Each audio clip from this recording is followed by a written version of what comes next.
Happy Tuesday, everyone. We will be joining all of you in just a second. Hey, Youth Counselor, how are you? I'm doing good. How are you? Great, thank you. Mr. Nolip, how's the technology looking?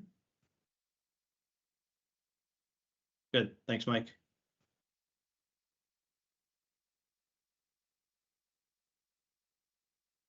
Looks like you have a new pink color, Youth Counselor Nog. I'm actually staying in my grandparents' house in India right now, so yeah, that's why it's pink. What time of day is it? 7:22 a.m. Oh, so you just got up bright and early. Yeah, normally I sleep until like 11, but this is worth it. Good answer. All right, let's see. I don't see Counselor Goodhouse on the line yet.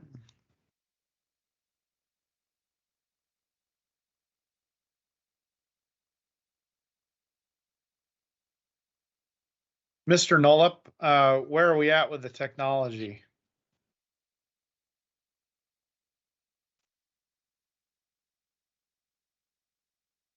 So I think we're all set as soon as Councillor Goodhouse joins the meeting. Are you already broadcasting? We are broadcasting. We're streaming the pre Okay. part of it. Yeah. So we're ready to go whenever you are. All right.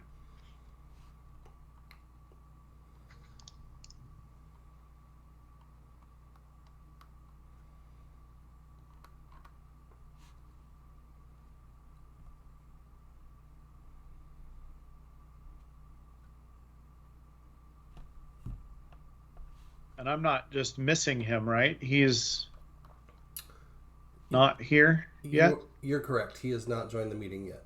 Okay.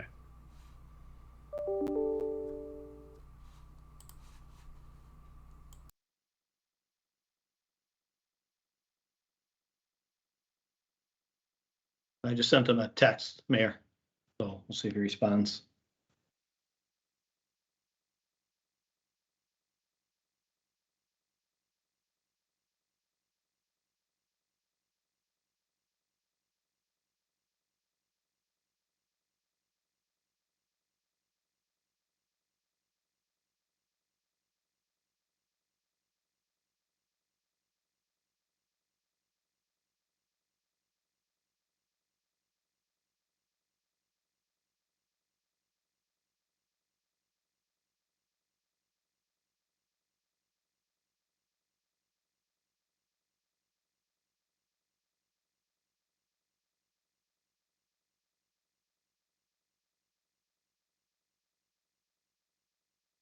Generally, I would maybe start the meeting, but we're recessed out of an executive session that he was present at. So I think that creates more problems. I feel like we just need to wait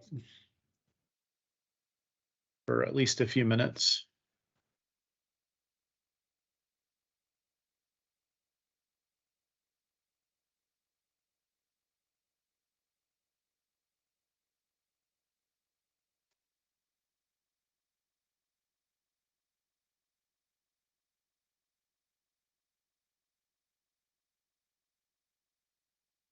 Thank you, Mike.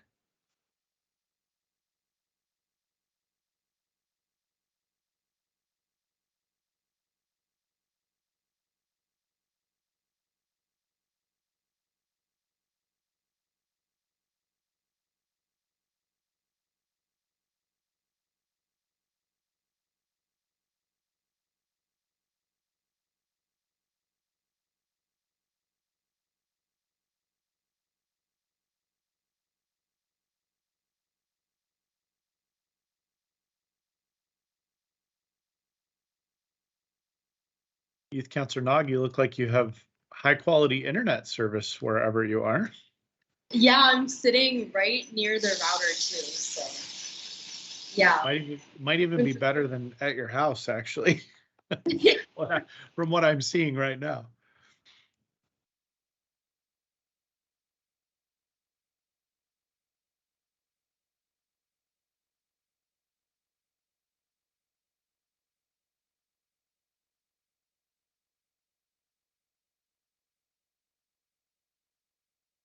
All right, I think I'm going to get us started. I think we've waited 3 or 4 minutes. I don't want to keep the public waiting. So I'm going to call this Tigard City Council and Local Contract Review Board meeting to order. City Recorder Krager, please call roll.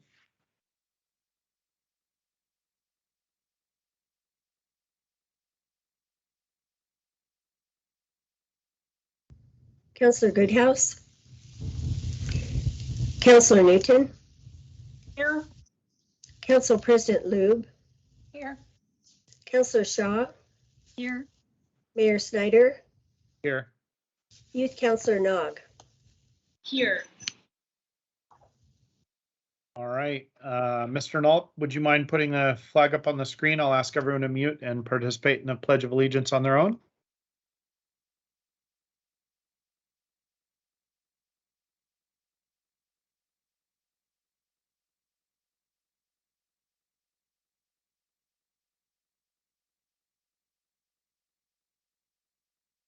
All right, thank you, Mr. Nollop. And City Manager Reimer, I think we do have an on-agenda item that's going to be discussed after the consent agenda. Is that correct? Yes, we do, Mr. Mayor. We'll recommend that the council discuss the filling of the 2-year term vacancy, Council President Lube's current position. And we're recommending that you have that, as you said, right after the consent item, and then that we can lead into the workshop items after that. All right, and then City Recorder Krager, please note that Councillor Goodhouse has arrived. Let's see. We have no proclamations or recognitions. We'll move on to council liaison reports. I did get to advise a number of members of the council. Councillor Goodhouse, you did not hear this yet, but I'm asking for the council liaison reports to be as brief as possible, just because of how full the agenda's become tonight. So if you can do your best to condense that, I'll give you some time to prepare, and we'll start with let's start with Councillor Shaw. Did you have anything you needed or wanted to report on council liaison reports? No, thank you, Mayor. I have no report as of tonight. All right, Councillor Newton. Yeah, thank you, Mr. Mayor. I'll make it quick. As all of you know, the Public Safety Advisory Board has completed their work, and they will be reporting out to council on August 9th. So look forward to that. The Lake Oswego Tigard Water Partnership, we're in discussions finally on the IGA.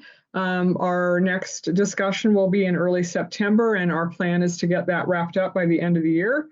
The Community Development Block Grant, the project director is retiring in August, and so I'm on the team to review supplemental applications, which I'm in the process of doing right now with a couple of the other PAB members. A quick note, next year's CDBG grant process starts in the fall, and it ends in January, and since I won't be on council next year, we need to think about that. I have advised the city manager, and planner Skylar Warren is my alternate. So I think Steve Reimer will be talking with him about that. The CCE, we're at full membership, 15 people. It's a very diverse group. We have subcommittees, diversity, equity, and inclusion, and onboarding for new members of the committee, communications and digital engagement, and outreach and volunteerism. We have a meeting this week. And the Metropolitan Area Cable Commission, we approved the budget. That's my report. Thank you, Councillor Newton. Council President Lube. Yeah, I'll keep mine brief. The Parks and Recreation Committee, we went in person in June at Dirksen Nature Park, which was super fun to be able to see everybody and also get a tour of the park. The library board has been very busy updating a lot of policies, and we talked in depth earlier this month actually about some really important changes to the collection policy and some verbiage around materials that may cause harm to others. So it was a really robust, insightful conversation. But yeah, that's all I have to update. Thank you, Council President Lube. Councillor Goodhouse. Yes, a few different meetings. The TTAC last month did a bike tour around Tigard to look at projects or look at different projects that need to be done in the future. The TCAC has been active, and I'll comment on it more too during the economic development presentation, but they're actively with a subcommittee working on bringing businesses to downtown Tigard and to the Triangle, doing outreach with the with residents and commercial businesses to see what people want in Tigard and ways to bring and encourage those businesses to come to Tigard. As Councilor Newton said, we've with the LOT, we're working on the IGA. We also had our oversight meeting the other day. And good news is that in our region up here, we're doing well above normal with water. So the graph we showed is way above where we're supposed to be, doing well. So on top of our ASRs and with the water and the rain that we had, we're doing great. So there's not from what they said, not any concern at all to even be low. I think maybe September when we dip down and we have to have them out there for salmon, I think we'll still be right on the level we need to be. So they're not predicting any they're not predicting any curtailment this year? Okay. No, we're way above. We're not even, I think we're in the best situation we've been in a long time. So the chart was just way above where we even need to be.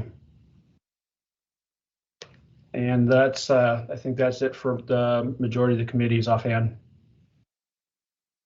All right, I will keep my comments to just the Washington County Coordinating Committee. Again, that's the group that coordinates transportation work in Washington County.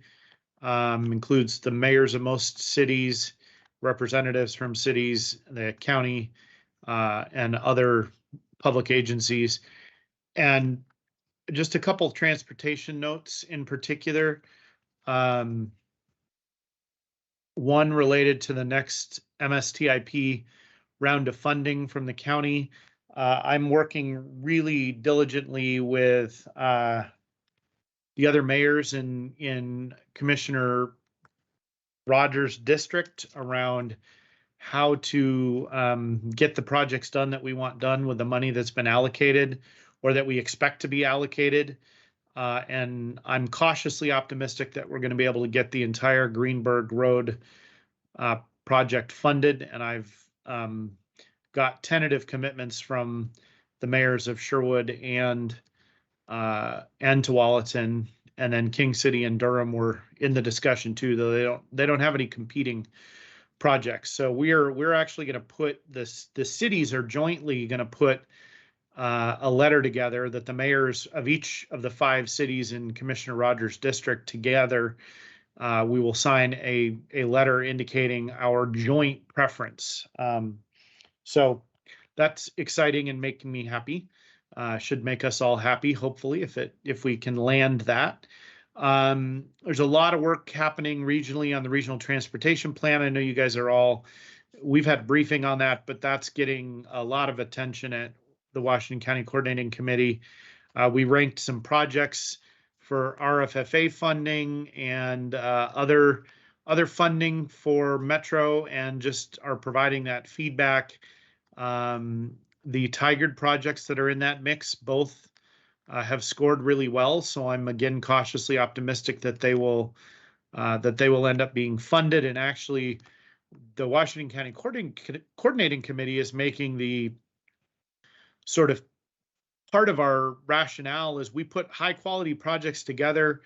We contribute almost 35% of the money in the region, and we only requested about 23% of the money in the form of projects. And so we're going to make the pitch that all of our projects should be funded, not just because of that. They also meet they match the criteria well. But our point is that we're being judicious and smart with what we're asking for. The last thing I'll let you all know about from Washington County Coordinating Committee and from the Region 1 Act is that there is now given all the feedback, that's probably a generous word to use here, to ODOT around congestion pricing and tolling. They have established a regional tolling advisory committee, and we, as the Washington County Coordinating Committee, needed to select and identify a representative to serve on that committee. And Mayor Bubenek is going to serve as the primary, and I will be serving as the alternate on that committee for the short term. So that's what I got. Any questions on any of that? All right. We'll move on to public comment. Let's see, Chief McAlpine, you're going to introduce Lieutenant Charlton, who's going to tell us about how July 4th went. That is correct. Good evening, Mayor and Council. Chief Kathy McAlpine. Yes, we're going to forego the traditional June dashboard and give you a long-awaited update on how the 4th of July went from a calls for service perspective, and Lieutenant Charlton worked that evening, so I figured he is the best one to tell you exactly what happened. So Neil, please take it over. Thank you, And Chief. Mike, Good do you evening. mind? Oh, Mike, do you mind putting up the slide for him? Thank you. Good evening, members of the council and everyone else present. As you can see, looking at the trend over the last several years, last year, 2021, was a very significant uptick in fireworks calls. Predominantly, these are all aerial fireworks calls, or what we refer to as illegal fireworks. This year, and I could say I've worked quite a few 4th of Julys in my career. This year, by comparison, was extremely muted. I don't know the exact reasons for that, but as you could see from the last 6 years, it was the lowest number of calls that we had, calls for service into dispatch. Now, these calls for service aren't necessarily the ones that we witnessed and went to intervene on ourselves, but we did put priority on those folks calling in that were named complainants with addresses as to where the fireworks were coming from. So with 36, and I apologize, I had to run away from the office here tonight, so I didn't have my actual notes. I was here trying to remember everything. I think that we actually were able to respond to 18 to 20 calls with named complainants, the rest being either anonymous complainants or folks that had no exact location where the fireworks were coming from. So outside of that, we were driving around looking for where the aerial fireworks were coming from. Again, as you can see, the numbers show for themselves as far as calls into dispatch to report aerial fireworks were 36 for July 4th. Lieutenant Charlton, do you think that I mean, it sounds like you're a little surprised by the change in activity. Do you think it had something to do with or Chief McAlpine, something to do with the public education campaign and our push that we were serious about it and our changes in fines? And I mean, I know there was I think you all were hopeful, but not thinking it was likely that would have much change in behavior. But do you think it might have had more of an impact than we thought? I probably would say you're giving the general public more credit, only from my own personal observations of all of the fireworks that I observed. But you would hope so, right? I mean, that was our intent, is that people would understand the importance. And kind of not only our environment. Luckily, we weren't as dry this year as we were last year, but perhaps maybe, really thinking about pets and our veterans and things of that nature. But I have no concrete information that would suggest that, but I am at least pleased. Or I guess if I was being completely upfront, I would say either that or people have just thrown up their hands and don't bother calling us. And so the numbers aren't as big. So I think I'm realist to say it's probably a balance of both of those thoughts. Neil, if you have any other thought. Well, we had the major public event as well, right? We had our, yes. So that drew a lot of people that hopefully were entertained and engaged in safer practices. And Mayor Snyder, I can speak just anecdotally on my experience on July 4th on the evening. Two things that I did and I've done in the past. One, I drove up to Bull Mountain to look out over the city to see, how much I was seeing. And it was, there were still, aerial fireworks going on, and people were calling in, upset about it, obviously. But it was very muted as to what I've seen in the past. Also, it didn't seem to last as long. It started a little bit later and, went, a little ways past midnight, and seemed to trail off after that. Whereas in the past, we've had a big, crescendo, I guess, but sometime between 10 p.m. and 2 o'clock in the morning. But outside of that, the other thing that I did witness is in the past, I've been able to contact people and somewhat educate them on the fireworks that they have. Most everyone knows when they have illegal fireworks. And my experiences that night, on at least 3 different occasions when I arrived, everyone present ran. So So they knew something different, right? I mean, that's driving different behavior. Well, and based on how many people we had and the call load that we were experiencing, we also had an active burglary during the event. We couldn't get everywhere, so I would drive into a location and turn on my overhead lights just to let them know, hey, the police are here. In the past, that always got me a conversation with someone, but in this particular situation, it left no one present. So that's just, from my experience. Yeah, interesting. Okay. Any other questions or comments? Thank you for that briefing. Very interesting. We will move on. And I neglected to allow or ask Youth Counselor Nog if she had a liaison report. That is my bad. She's the liaison to our very important Youth Advisory Council and perhaps others. So Youth Counselor Nog, do you want to give a liaison report? Yeah, sure. I'll keep this brief. The Tigard Youth Advisory Council is working on selling refreshments at the pop-ups in the parks and the movies in the parks.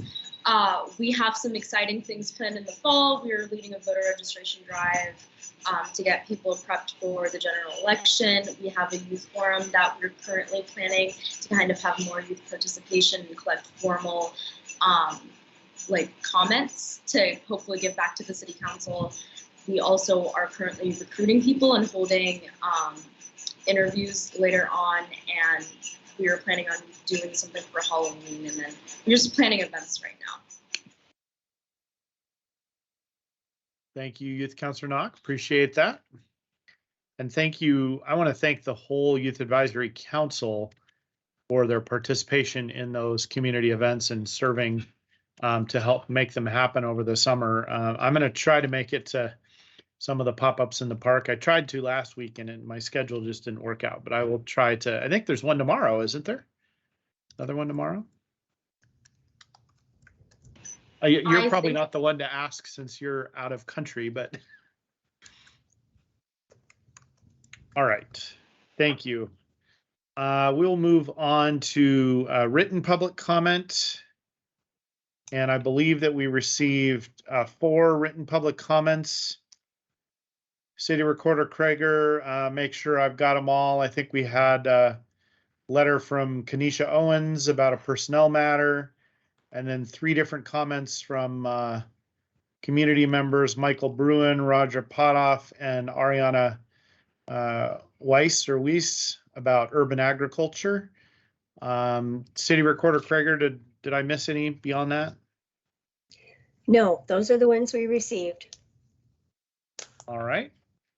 So thank you for all of that public comment, and council, make sure that you've reviewed those communications, and we will take them into consideration as we do our future work. All right, item number 6 on the agenda is the consent agenda. Local Contract Review Board consent agenda is used for routine items, including minutes and approval of contracts or intergovernmental agreements. Information on each item is available on the city's website in the packet for the meeting. These items may be enacted in one motion without separate discussion. Council members may request that an item be removed by motion for discussion and separate action. Tonight, I think we have one item on the consent agenda, which is a contract award for purchase of the Cook Park inclusive play structure. Very important and exciting topic to me. particularly the public engagement on this. Is there a motion? I guess it is a consent item, so I don't want to turn it into something bigger. Go ahead, Council President Loop. I just also wanted to say that I'm just excited for it, and I think there was such robust participation on choosing this park. I think our community is excited for it as well to get updated and refreshed. But I move to approve the consent agenda as presented.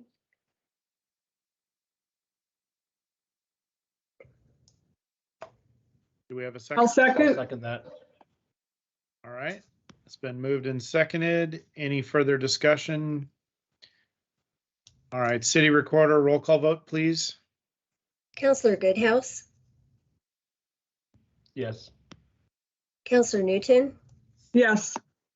Council President Lube, Yes. Counselor Shaw, Yes. Mayor Snyder. Yes. All right. Consent agenda passes unanimously. And with that, we'll move on to our non-agenda item, City Attorney Rahala. You ready to present? All right, good evening, Council. So as you know, when a seated councilor wishes to run for mayor, if that term overlaps, the city's charter requires that councilor to resign. The resignation is irrevocable. Councilor Lube has done that in order to run for mayor.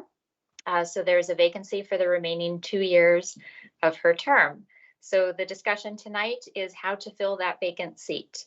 You were provided a memo. The options are special election, appointment, or general election. So what we're looking for tonight is council's direction. If there is not a consensus, we can bring this forward next week for future discussion. So we welcome your thoughts and are happy to answer any questions. All right. Thank you very much. And with that, I think, time is pretty important or of the essence here. So I would, if we can, try to figure out how to provide direction to staff tonight. I think that would be preferable. I don't want to push us into something we're not prepared for, but at the same time, I think we need to figure things out if we possibly can. I take it every member of the council's reviewed the materials. The materials provided look very similar to the materials provided when I resigned to run for mayor. In fact, very similar. I don't think there's any issues or changes really, Shelby, is there? No, It's it the was same really issue and same issue, same options, right? yes, it was find and replace with names. Okay. I think that there's, but before we start the entire discussion, I just want to make sure that the entire council, since I've thought about this, I think it's important that the entire council is thinking through what the implications may be, especially since I think there's now another mayoral candidate who's not seated on the city council right now that is potentially in play. Councillor Newton not running for re-election. Councillor Goodhouse not able to serve another term as a city councilor. So I'm walking through the seats here. Councillor Shaw will remain on the council for sure, and that is about the only thing that is assured. And I just think that's important context when we're thinking about, I don't think it should be the only factor, but I think it's a variable that we all need to be thinking about. If we were to go into next year with conceivably what's in the best interest of our city overall, when we could be going into a year where we have 4 brand new members of the city council, and one person returning or continuing to serve who's been on the council for 2 years. That's, at least in my mind, kind of unprecedented in anything I've seen in Tigard City Council over the 20 plus years I've lived in the community. And so I just want to point that out as one of many factors that may need to be considered here. So with that said, who would like to speak first and share their perspective? Councillor Newton? I have a couple of questions for clarification. First of all, I think since this is being broadcast, it's important for the public to know that Council Loob's resignation isn't effective until December 31st. There's some confusion about that. And I think the deadlines for filing in the newspaper article that I saw were reversed. So when is the filing deadline for mayor and when is the filing deadline for council? This is City Recorder Prager. And the filing deadline for mayor is August 8th. And for council, it's August 25th. Okay, thank you. So I guess my thought is always, and those of you that know me, is that whenever possible, we should let the voters decide.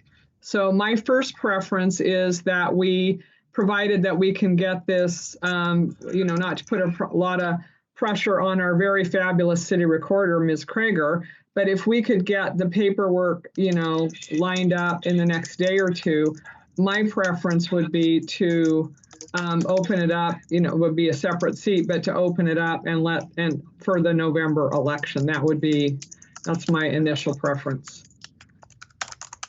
All right, thank you, Councillor Newton. Let's go to Councillor Goodhouse. Thank you. My preference is the same as Councillor Newton as far as putting it on the November ballot, letting the voters decide. My one thought though, and I don't know if this is possible, because is it possible that at large all 3 seats can be on the same part, where we have a formula where the top 2 get the 4-year council seat and then the 3rd place, or does it have to be separate for the 2-year? No, so the 2-year has to be a separate position. So it'll be, if it were to be on the ballot, it would be 2 seats for 4 years and 1 seat for 2 years. And those, you have to identify which one when you sign the paperwork to file. Okay. So then that would be my my choice would be to put it on the November ballot. All right, Councillor Shaw, then Youth Councillor Nog. Yes, thank you, Mayor. Similar to my council colleagues, I too would like the voters to decide, so that would be my preference. And given the fact we have an election coming up in November, it won't be a special election, it won't be any additional costs. All right, Youth Councillor Nog. Yeah, to reiterate what has been said, I think having it in the general election would be better. Oftentimes there's lower voter turnout for special elections, and if everything's in one ballot, it would probably be less confusing for a lot of people. All right, and Youth Councillor Nog, just to clarify too, the other option is appointing and not necessarily a special election. Not suggesting you are indicating that, but just for the public viewing audience, the options there. Okay, Council President Loob.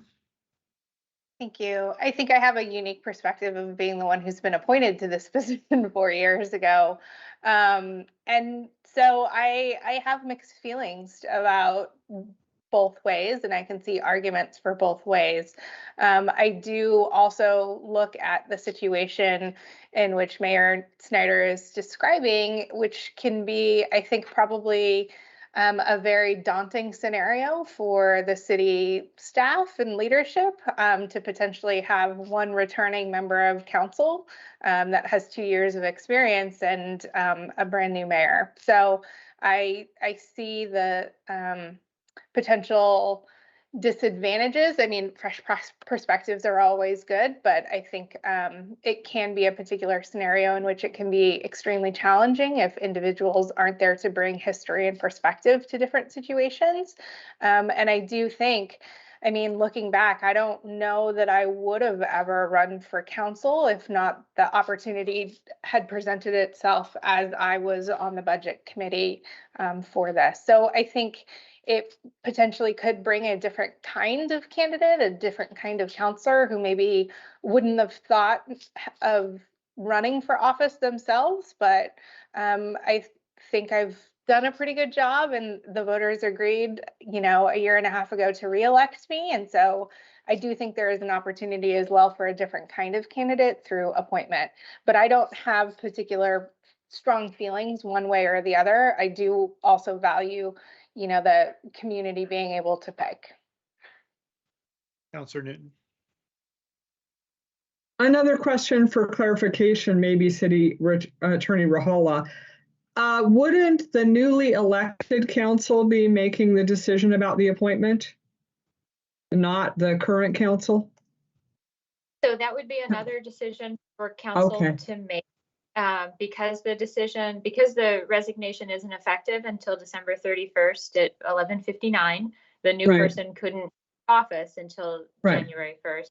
But if this council wanted to, we did discuss, I don't see any reason why not. This council could make the decision with a future appointment date. I think I still support voter election if we can make that work. Thanks. Councillor Shaw, did you have further?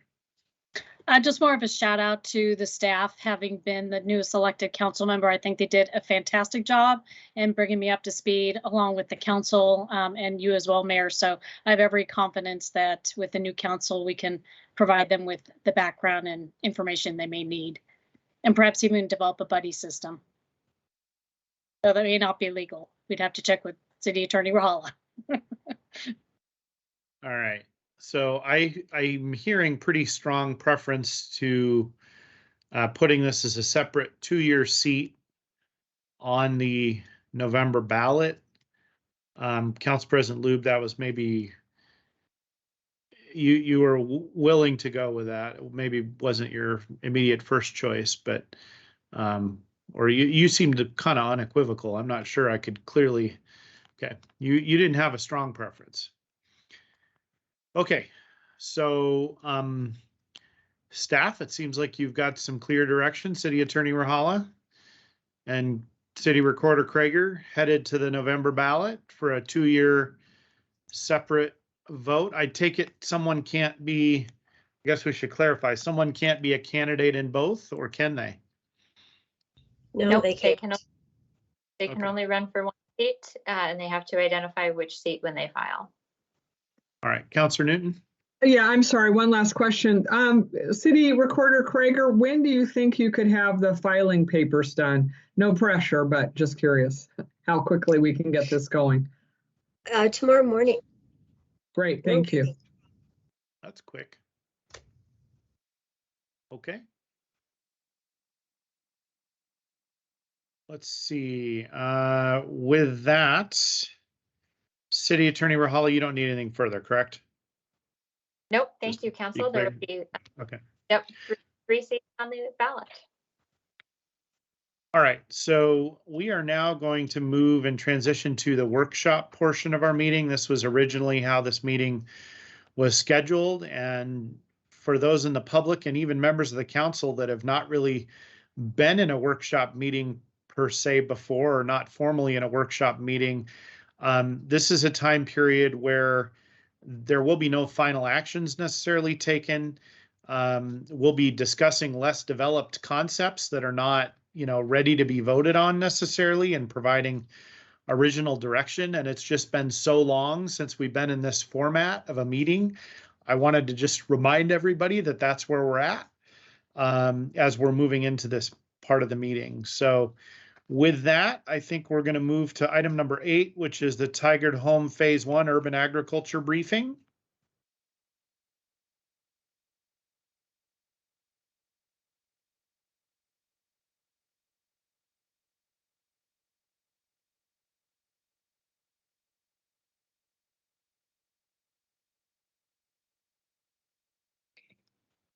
Thank you. Let me work on sharing my screen.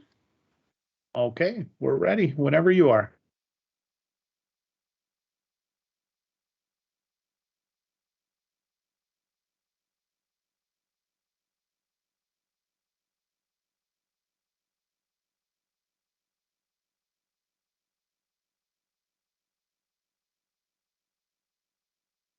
Wow. Sorry about this.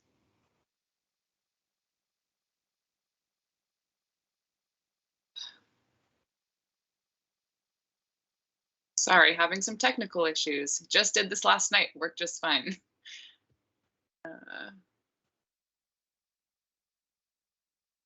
Let me try one more time.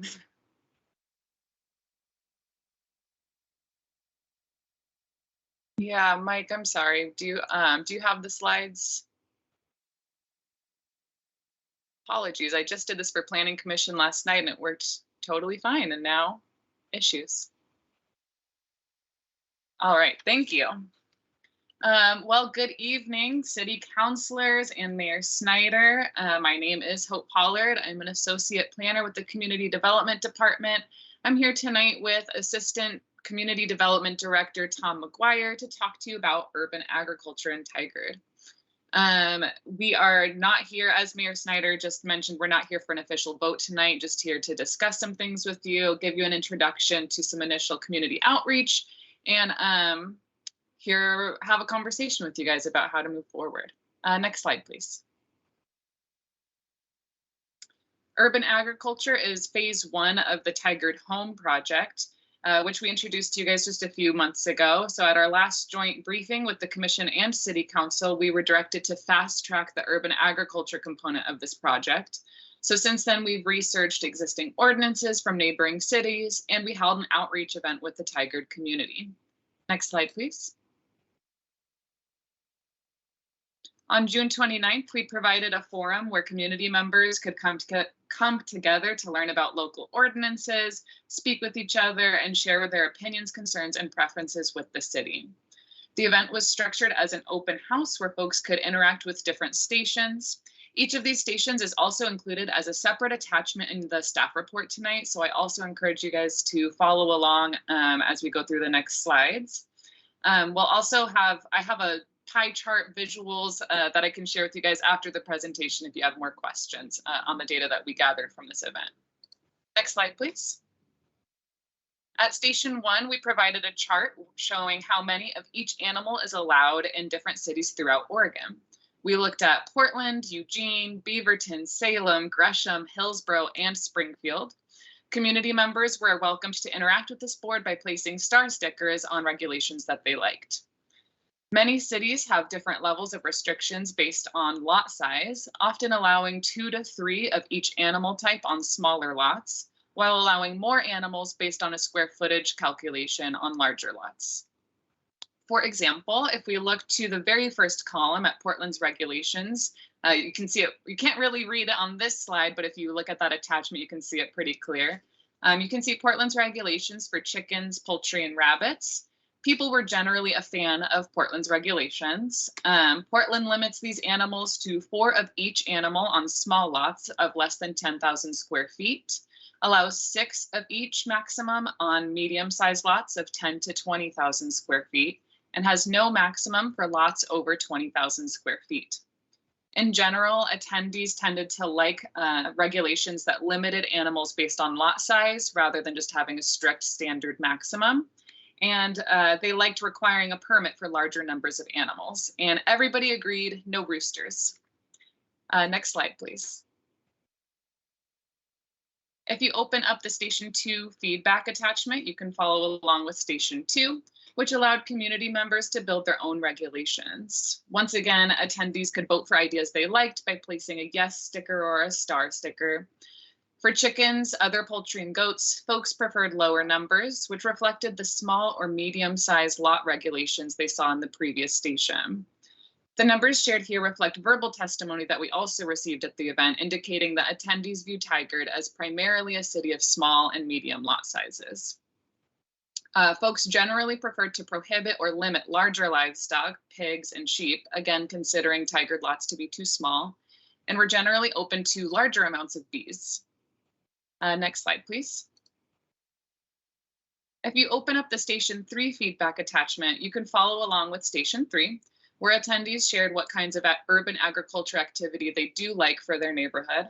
And once again, they could support each other's ideas with a yes sticker. Comments generally supported requiring or encouraging permitting, education, and community for local farmers. And they also noted the sustainability benefits of chickens regarding eggs, fertilizer, and compost. Next slide, please.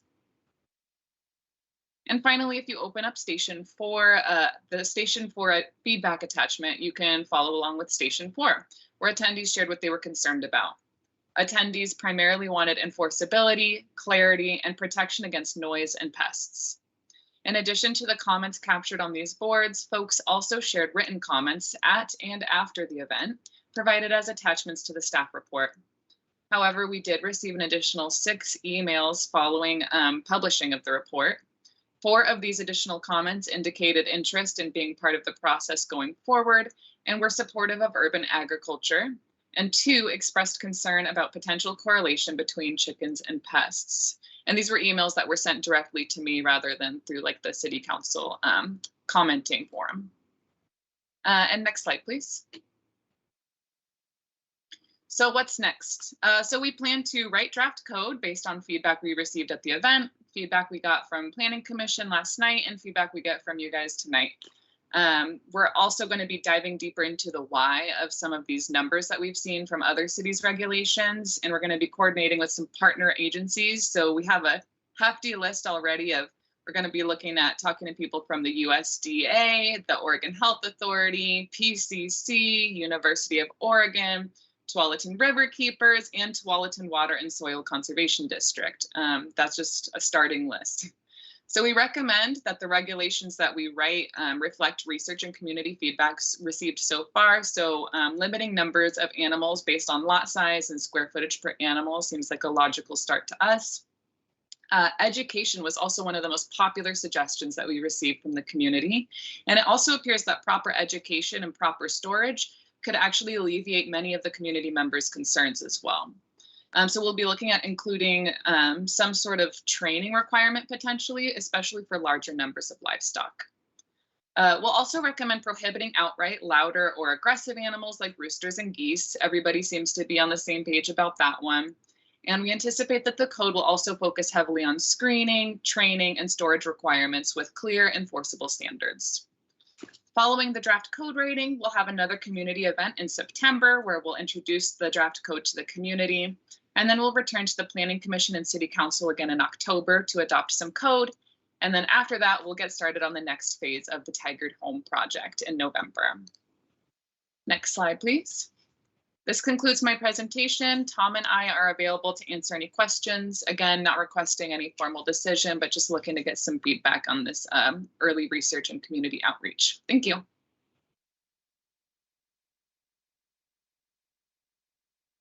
Oh, thank you for that presentation. And I know that it was, the session was a little contentious to some of the dynamics that were there. So I just appreciate you and our staff team for continuing to do your public service very well and in an honorable way. And hopefully we're past that.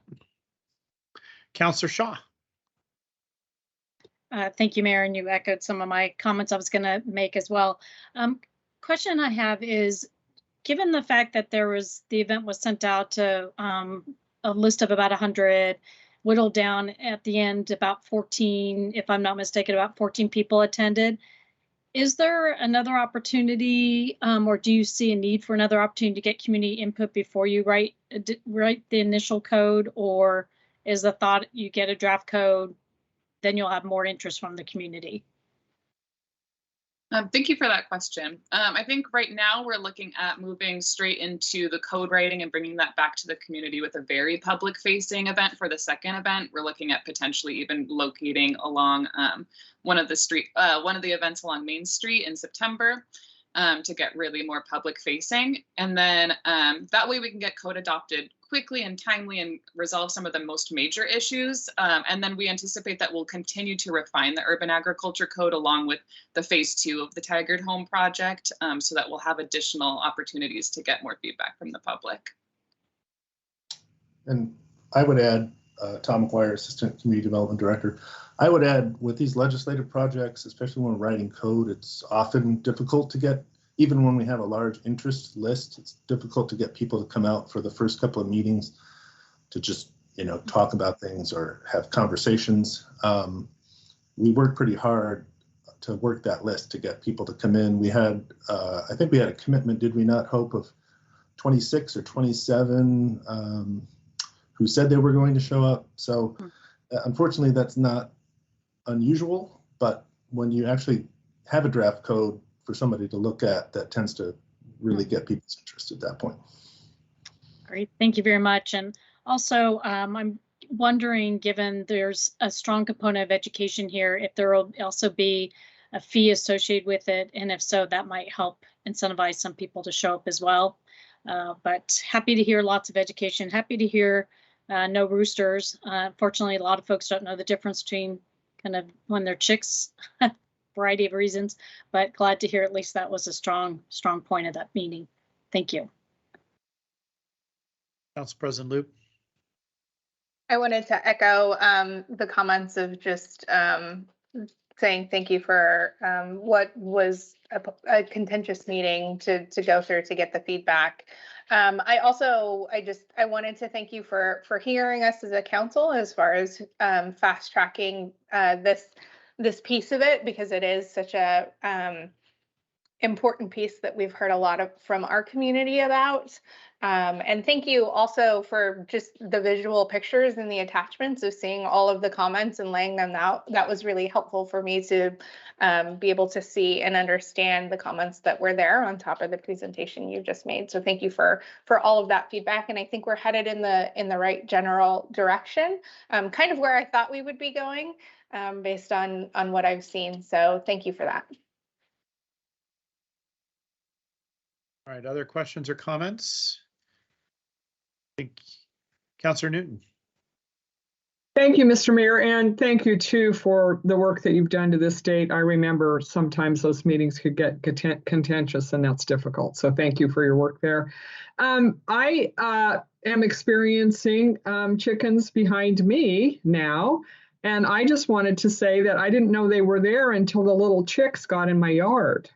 So I thought they were birds, and Scott said, no, I think those are baby chicks. So I went down there, and one of the chicks couldn't get back in their own yard. So the reason I didn't even know they were there. I'm not tall enough to see over the fence, so I didn't know they were there. I can't hear them. They do have a rooster, which my neighbor's not thrilled about. The reason I bring that up is I think maybe some sort of screening to contain them.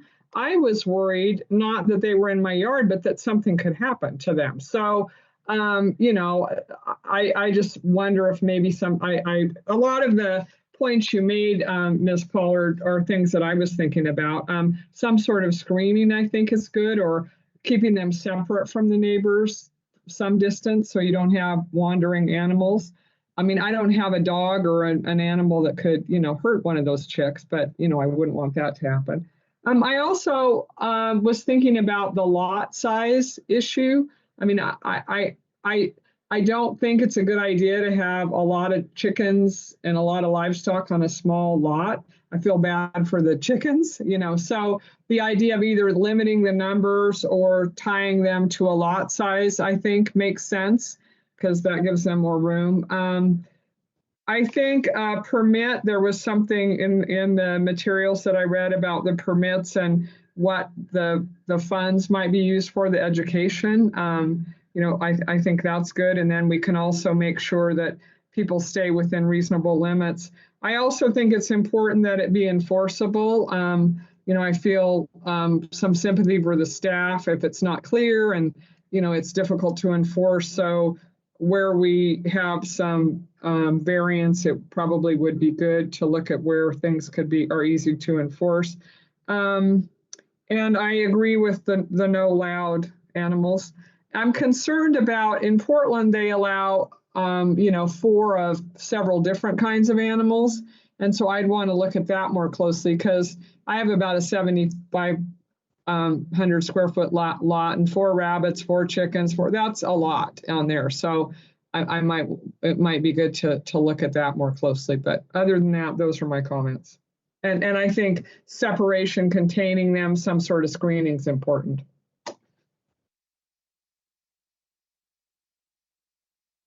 All right. Any other comments, questions? Keep up the community engagement. Love it. And thank you very much. We'll move on to our next item on the agenda, which is item number 9, economic development discussion. Mr. Purdy, you are here and you've got a new staff member to introduce. I sure do. Good evening, Council, Mayor, and residents watching on the online or on TV. My name is Lloyd Purdy. I'm the Economic Development Manager for the City of Tigard. In February, I shared with Council 15 of the city's economic development programs. During that meeting and afterwards, several councilors had follow-up comments and questions, which we were happy to answer through email or in follow-up meetings. One area of interest for Council in particular was learning about opportunities for engagement, for Council engagement with our economic development programs. And I will share some of those opportunities with you tonight as part of this presentation. Overall, during my presentation to you tonight, you will see how our strategic economic development actions align with and advance the 5 E's of the community promise, the strategic vision, and the city's comprehensive plan.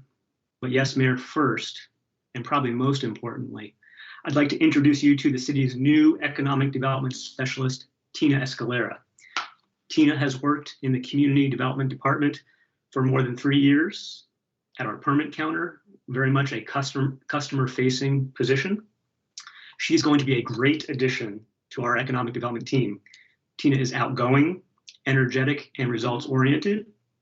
She will be an ambassador from the city to our business community. She's right now learning very quickly about our economic development programs and our business support partners so she can start meeting with businesses. Tina's focus on excellent customer service and her ability to quickly understand how to solve a problem make her an ideal teammate. And these attributes will help her be the ambassador to business that we need. So please, right now, join me in welcoming Tina. Yeah, thanks for the round of applause. Tina, that's for you. And Tina, would you like to say hi to Council, please, and say a couple words? Sure. Hello. Thank you for having me. This is my first time, so I'm a little nervous, but besides that, thank you for that beautiful introduction, Lloyd. Again, my name's Tina. I am new to economic development, but I have been with the city for 3 years.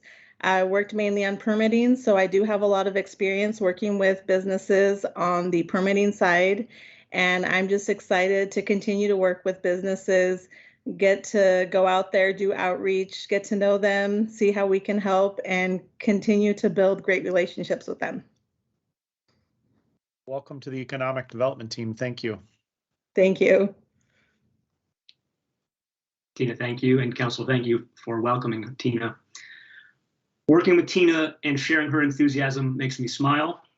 I'm going to share with you something else that makes me smile. The story I'm about to share with you illustrates how we are living the values of the community promise through our economic development program.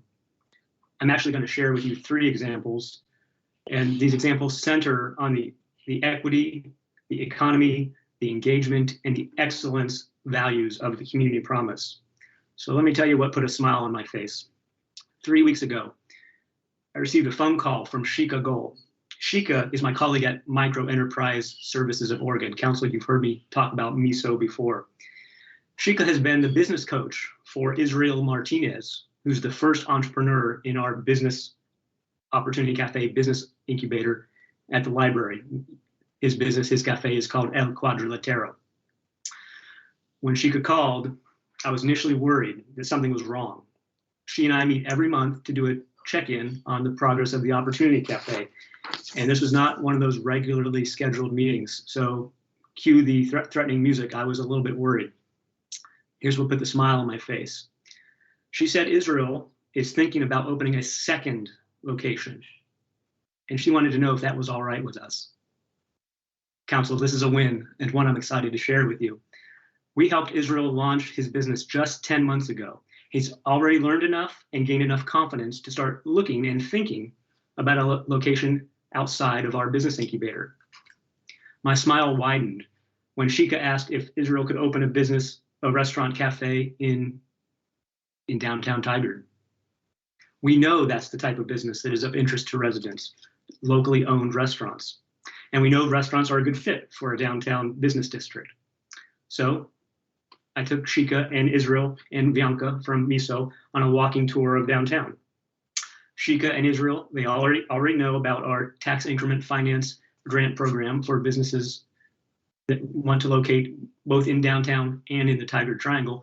And they know that the amount for that potential grant is higher for restaurant businesses. So this is an opportunity to bring in business that we've helped start from our incubator potentially into one of our business districts. Israel and Shika are now looking for a commercial realtor to help them find the right space. And if they find a space that's suitable for him, they can apply for one of our grants.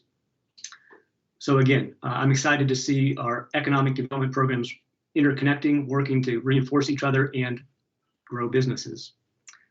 I'd like to share with you 2 more examples of how our work embodies the 5 E's of the Community Promise. Our Advanced Tigard Workforce Support Program that helps cover the training cost of Tigard residents who also work for businesses located in the city provides that example. This new program, and it is new, is starting to catch the interest of business. I'm going to tell you about Brittany. Brittany is not a business. Brittany is a Tigard resident. She started working at New Horizons Wellness Services in the position of medical receptionist. She had not previously worked in the medical office setting. Her employer says that since starting, she has shown great development in skills, has proven to be an asset to the clinic, and this clinic needs a patient, it's called a patient access specialist. Through Advanced Tigard and our partnership with ERCO, we connected this employer and this resident to a training program at Portland Community College. It's the Institute of Health Professionals Patient Access Specialist Program. It consists of 3 online instructor-facilitated courses which prepare a candidate to pass the Certified Health Administrative Admissions Associate exam. It's a technical process for a entry-level medical profession.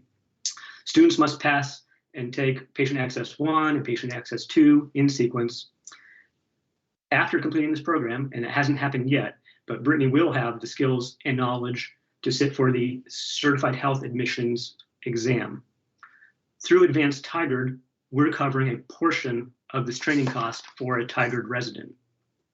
ERCO, our partner, has been instrumental in helping lower wage employees at small businesses in Tigard find the right training program and navigate the often complicated process of finding and signing up for career advancement trainings.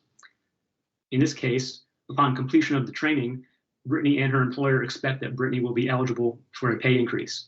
And this, again, is exactly how the Advanced Tigard program is supposed to work. And an example of living the values the council set in the Community Promise in the 5 E's. I have one more example for you. 3 weeks ago, U.S. Congresswoman Susan Bonamici, her office called Assistant City Manager Emily Trish. They wanted to know if we could introduce Congressman Bonamici to a business owner in Tigard while the Congresswoman was in the area for some meetings. Many of you may have seen her at a subsequent meeting that Thursday, I think, afternoon. Of course, Emily and I were ready to help. But they didn't want to meet just any business owner in Tigard. They had some criteria they felt were important.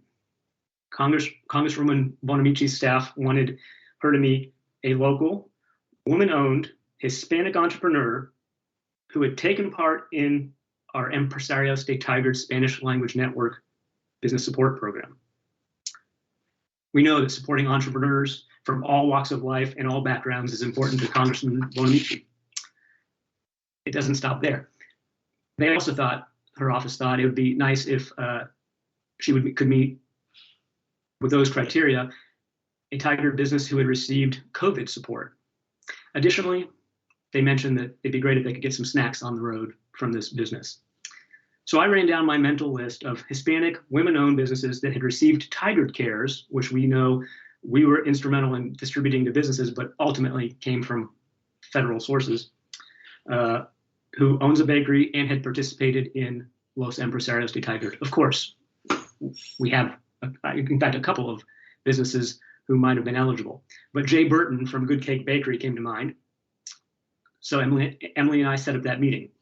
Just before that meeting, I stopped by to support Jay and be there while she was meeting with Congresswoman Bonamici, worried that Jay might be a little bit nervous meeting a federal congressperson. Jay was, but I was happy to be there and prepare her a little bit and be there to support her during that visit. Congresswoman Bonamici and Ms. Burton talked about the rising cost of business inputs, which you and I and the audience here knows as inflation. They talked about the challenge of childcare for working parents, and they spent some time talking about the unique, culturally relevant baked goods at Good Cake Bakery. This was an opportunity to introduce Congresswoman Bonamici to a great example of a local entrepreneur that we've supported through our economic development programs. In each of these three examples, you see how equity, economy, engagement, and excellence, 4 of the 5 E's of the community promise, are front and center. Many of our new equity-focused economic development programs, driven by our strategic vision, especially the equity, accessibility, and health themes, are time-intensive and focused on relationships, often one entrepreneur or one resident at a time. The last 3 examples show the time it commits to nurture an entrepreneur. The majority of our economic development projects advance in the strategic vision, priority number 3, which seeks to ensure that development and growth support the vision. Specifically, for those of us that don't have the strategic vision and plan memorized, I'll remind you that strategic plan objective 3.1 and 3.2 are especially relevant policy drivers of our economic development work. Strategic plan objective 3.1, I'm going to read this because I need a reminder and I want to share it specifically. That objective 3.1 calls to us to pursue land development that maximizes public health benefits while increasing connections between people and community destinations. It enumerates action items like build a resilient local economy in which residents' health and the health of local businesses increase together. Locate and grow businesses to support walkability, connectivity, and accessibility for all businesses and all business location decisions. Build mixed-use development that is inclusive of housing, shopping, employment, services, and integrates transportation options. There's more. Ensure all businesses can easily connect to resources that help them grow and add value to the community. Capitalize on Tigard's business mix, central location, and access to the region's talent to support a healthy economy that provides employment opportunities for residents. I've enumerated these because I'm going to explain how 99%, if not all of our economic development programs tie back to these policies and these actions and these objectives of the strategic vision. But there is one more objective with a couple more points. Objective 3.3 from the strategic plan. Understand the effects of development on vulnerable Tigard residents and mitigate these impacts within projects over time. That includes supporting a balanced, diverse mix of business sectors and employment opportunities, and advancing equitable economic opportunities. So when I talk about the economic development programs that advance the strategic vision, the 3 I just mentioned are examples of that, as are some others that we can share more clearly through some metrics. So I'm going to mention a couple more projects and share with you some of the metrics, the impacts, the measures we have that advance the strategic vision. Our business update e-newsletter, and I think all of you get that now, is a business-focused communication. I curate it just for businesses. It's very business-focused. It's one way to help improve access to the tools that businesses need to grow their business, which was a direction for economic development as prescribed by the strategic vision. So every month I send this e-newsletter out, and it features a selection of stories to support local businesses. This could include a business spotlight, a partner spotlight, a program spotlight of one of our programs. We started this program, this business e-newsletter in 2020 during COVID as a way to stay in touch with businesses, even when we couldn't meet face-to-face. It continues to be a good tool today. We share this newsletter once, sometimes twice a month, with more than 2,300 business contacts in the city, gathered from the business license registration. The open rate for this publication ranges from 25 to 32% per edition. And our comms team tells me that's a better than typical open rate. So that shows to me we're getting important information to our businesses, and we're trying to do it in a way that expands access to some of those resources that many businesses take for granted. I just mentioned the Partner Spotlight segment of our business update. This is another new business support program we've rolled out last year, and it was directed by the strategic vision as a call to action to advance equitable economic opportunity. We're actively working with business partners like the SBDC, maybe the TVCT. Oh yeah, they're muted. Okay. We're actively working with business advising partners like the SBDC, SCORE, Livelihood Northwest, MISO, Adelante Mujeres, and others. We're helping connect entrepreneurs to this business support network, and this is the support network they need to help them grow. It's not just a one-time introduction. It's a relationship they build over time where they know they have a trusted advisor they can go back to again and again as they start, expand, grow, and even sometimes wrap up their business. When I last checked, the SBDC was working with about 20 entrepreneurs in Tigard, and combined, MISO and Adelante Mujeres are coaching, training, and advising about 20 BIPOC entrepreneurs located in Tigard, or that are planning to move to Tigard, or that live in Tigard and are preparing to start a business. These are new or very early stage entrepreneurs who have received over 400 hours of advising and coaching from these partners. These are also the partners that help us get Tigard's name in front of new businesses who may choose to locate in the city of Tigard. And it's a way for us not to sell ourselves, but for these partners these trusted partners to tell businesses the good things that Tigard is doing to support businesses. This work meets the equity, accessibility, and health priorities of the strategic vision. We're supporting entrepreneurs from historically underserved populations. We're improving their access to the business support programs that, as I mentioned, many businesses, if they know about them, they take them for granted. And we're helping Tigard entrepreneurs, both residents, Tigard residents getting into business and businesses thinking about moving here, build a healthy economic future for their families.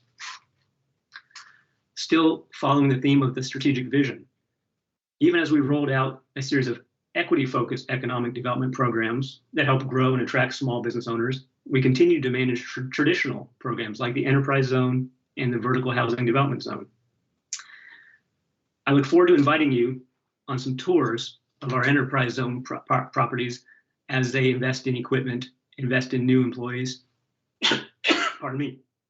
And I'm also looking forward to inviting you on some tours of the developments, the mixed-use developments that make up our Vertical Housing Development Zone. These are on my to-do list, and as these projects come online, we'll get tours and we'll extend that tour opportunity to you.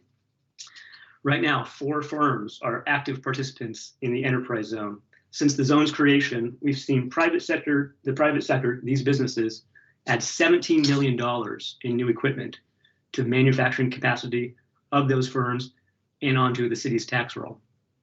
These firms have hired an additional 226 employees. Not just these 4. At times, we've had up to 7 businesses participating. Again, right now, we're at 4.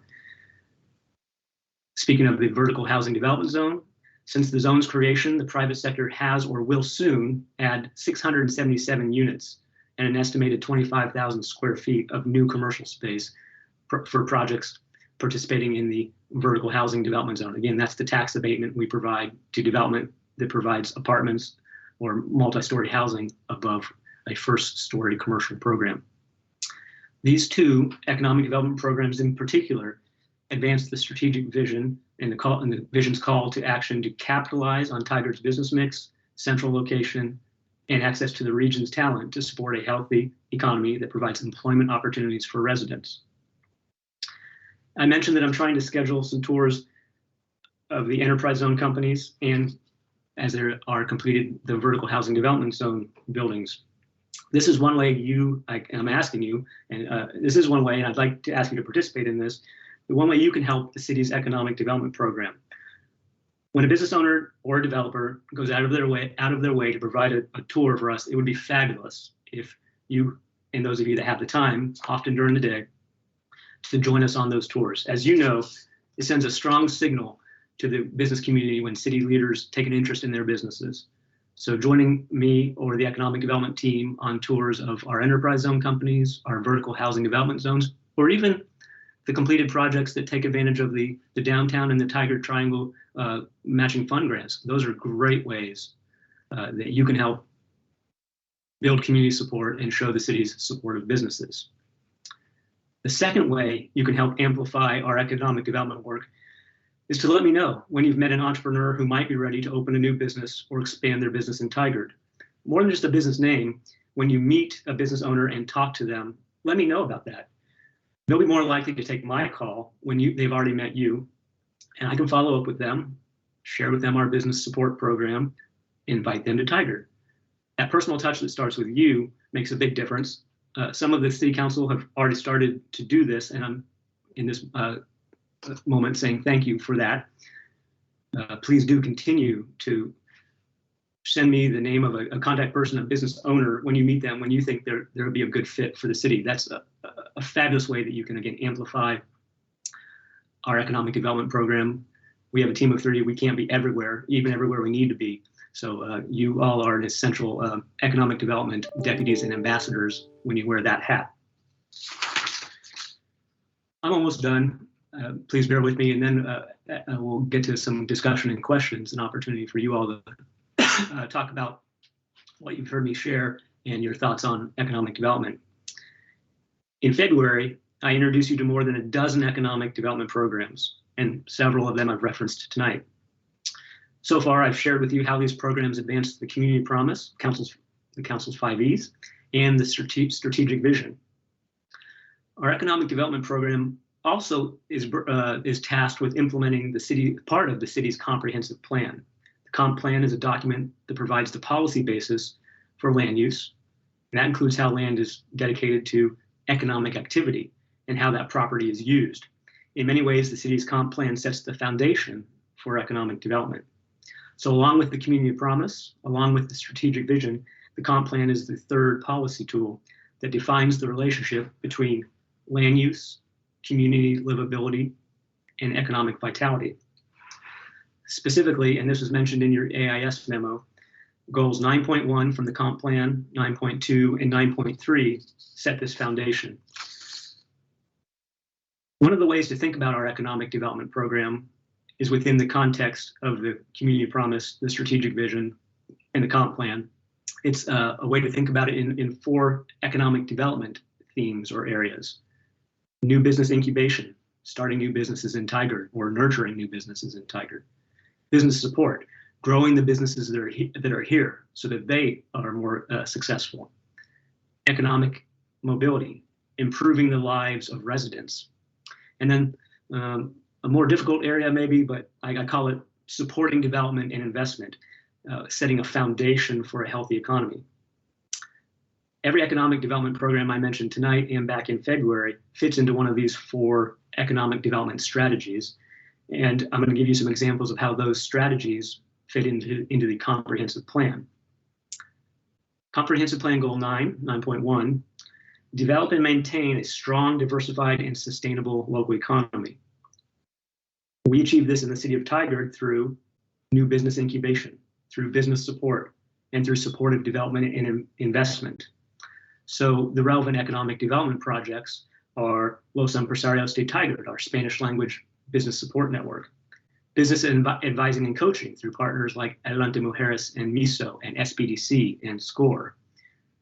The business support revolving loan fund that you authorized with some ARPA funding in February that will roll out later this year. The enterprise zone that we've just talked about, the vertical housing development zone, and the project we've mentioned a couple times, Tigard Made, which is our land use approach to updating our employment lands. Comprehensive Plan Goal 9.2, the focus of that goal is to make Tigard a center and incubator for innovative businesses, including those that focus on environmental sustainability. Again, we can achieve this through business incubation and business support. So specific current economic development projects include the Opportunity Cafe, the Launch Pod, which is the mobile business cart incubator that will roll out later this year, and the Community Investment Trust, which is something we're looking into, and I mentioned that back in February. Goal 9.3, make Tigard a prosperous and desirable place to live and do business. We achieve this through economic mobility, which is helping residents build their wealth and move into more advanced and higher paying jobs. We achieve this through business support and through that category of supportive development and investment. So specific economic development projects include the Tigard Triangle Business Opportunity Fund, the Downtown City Center Building Improvement Grant Program, the new business welcome that we take the time to do every month for new businesses who we hear about, the Business Update e-newsletter, the business support webinar series we host with a partnership of other cities every month, the Advanced Tigard program that you heard me reference, and even legacy projects like the Hunsiger Investment Project, where we found federal, state, and regional money to build a road that is unlocking development potential in our one of our industrial zones. So tonight I've shared with you how the city's economic development programs intentionally and strategically advance the 5 E's of the community promise, the strategic vision, and the city's comprehensive plan. These programs are the embodiment of the community promise, advance the objectives of the strategic vision with measurable outcomes and impacts, and align with the foundational, fundamental, comprehensive plan. I've shared a great deal with you. The most exciting thing tonight was, of course, introducing Tina, our new colleague. But with that said, and all that I've laid out for you tonight very quickly, I'm going to pause for a moment and see if you have any council discussion or questions. Thank you, Mr. Purdy. Were you, you don't have any specific questions of us. This is sort of a check-in, report out, and you want to hear questions we have and or comments, correct? Correct. There's no council action. This was a continuation of the discussion you all started in February, an opportunity for you to discuss. Thank you. Economic development. All right. So what members of council would like to speak? Questions or comments? Councilor Newton? Thank you, Mr. Mayor. Thank you, Mr. Purdy, for that very thorough presentation. And I appreciate the asks of us to join on tours. Wouldn't hurt me if you just wrote tour alert at the top. Then I know, hey, you know, this is something we really want you. Sometimes I look at it and go, oh, the mayor's going to another ribbon cutting, I'll be honest. So if that was really something that you wanted us to do, that would be great. And I appreciate the tip that if we hear about a business, we should let you know. I also, you know, having worked with you for years, I know that a lot of this is about relationship building. So it was really kind of cool to hear the stories that you told about, you know, how some of the programs really affect people. So, you know, that was good to hear as well. And I really appreciate the team with you in the lead. You know, I'm out in the community and sometimes people don't know about the programs, but they have heard of Lloyd. And so when I tell them, you know, you need to get on the business newsletter that Lloyd does or whatever, it might not necessarily, a program they hear about might not resonate with them, but knowing there's information out there that they can check. I'm glad to hear that you're mining the business tax. I was thinking it might be great when people get their business tax application to give them a little primer about just a one-pager about some of the things that you have, just as a suggestion, so they know that there's information that you can get. But it's just great to hear. I mean, I remember when we did the vertical housing and the, you know, the enterprise zones and all that. So it's great to hear that those things are bearing fruit. And I think the best thing about our program is there's so much going on. You know, there's a sort of a lot of different programs that different businesses can take advantage of. So I appreciate the report. Thank you. Councilor Shaw? Great, and thank you. Very thorough and comprehensive, so very much appreciate the report and echo all of Councilor Newton's comments. Very exciting to hear that Israel would be potentially expanding And so that is great news, and that there's a whole host of entrepreneurial programs out there. And also I really appreciate for the couple of businesses that I had met with who are interested in coming to Tigard, you reached out immediately to them. So thank you very much. And I know you have heard me talk a lot about this, but how can we keep Tigard residents to eat, play, spend their money in Tigard? So I know your team's doing a lot there, but perhaps you can even add a little bit of focus, figure out which E it fits into, and have that in the future just to talk about it. And you introduced me to a new term. You don't want to leak the money outside the community. So let's see if we can keep it here. But thank you. Councilor Goodhouse. Oh, I didn't know if Councilor Shaw had a question or that was just more all comments. So, okay. So yeah, I thank you for the presentation. I did mention briefly earlier with my liaison report, and talked with you, Lloyd, a little bit briefly earlier, but the Town Center Advisory Committee, they have been in the last couple of months doing a subcommittee trying to figure out what residents want in downtown, or what they want in the Triangle, or they want this, primarily because that's where they're tasked with that area. But what I'd really like to see is, I know we have programs, and I know I've said this before, but really an emphasis on really getting that, doing a survey. The TCAC is going to be meeting with probably about 50 residents in the next coming month, and I think the month after that, about 50 commercial business owners, to really get an idea from them to see what they want for those areas. I know you're going to be attending it. I think there's still openings for residents and commercial owners to attend those, but that's really what, needing more of those to really know what everyone wants. I know for years and years, I've heard from residents, kind of similar to what Councilor Shaw said, is that people have a lot of pride in Tigard, but they want to be able to eat here. They want to be able to, if they have a client in town, they want to be able to entertain them. They want to take them somewhere. They want to show off.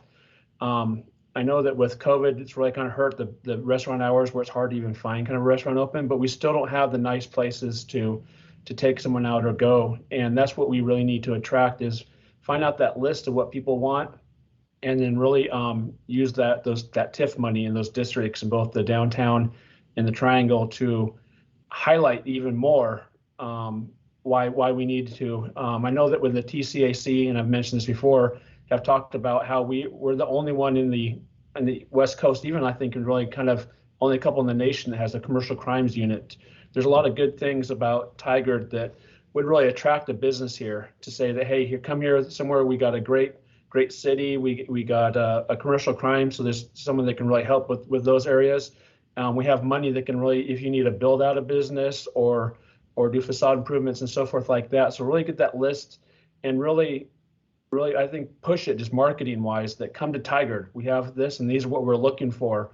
That way, when people see that, we have the programs, but now we need to really hit that marketing hard and find out from them, because it's just been years and years of people wanting that, and we still seem to be in the same place. And we get people growing around us with Lake Oswego getting a lot of nice places to go, or Beaverton, or Hillsboro's been doing a lot of private and public partnerships to really bring in, taking like an old U.S. Bank building and turning it into a couple of restaurants and a place where you can go shop. So we need to get more creative on that. So that's where I kind of task to see how, what you can come back with, is to get some more marketing that shows what we want, what we're open for business, and find some ways to attract some more of those partnerships to get some of those businesses in here.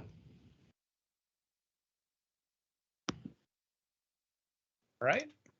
Other comments or questions?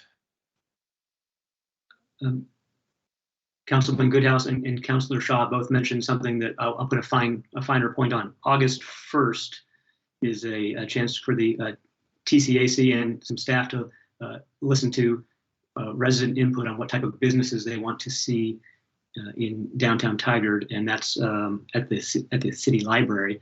And then August 8th is a second meeting.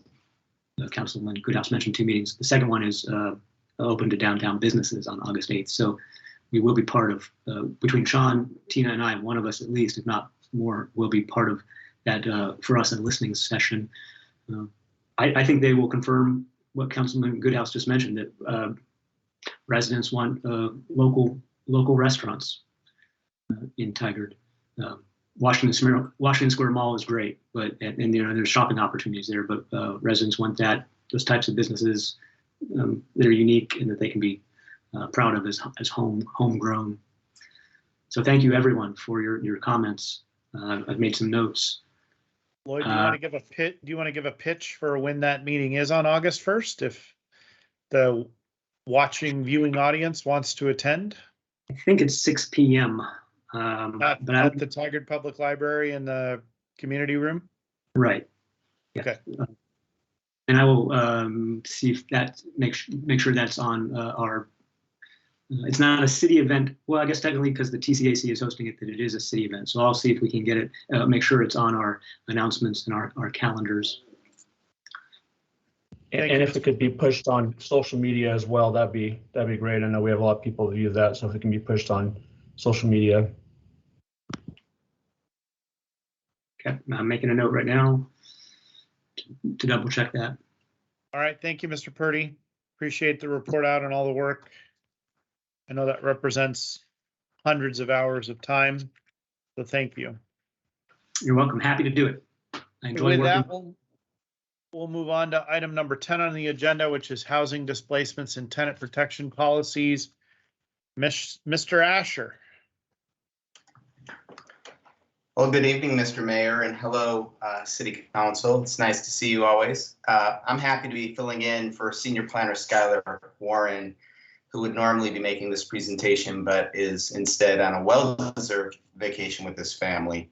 And it so happens this is an issue I've been hoping to bring to Council for many years now, so it's really my pleasure to pinch hit for Mr. Warren tonight. About a month ago, our team learned about another mass eviction at an apartment complex in Tigard, Crown Oaks.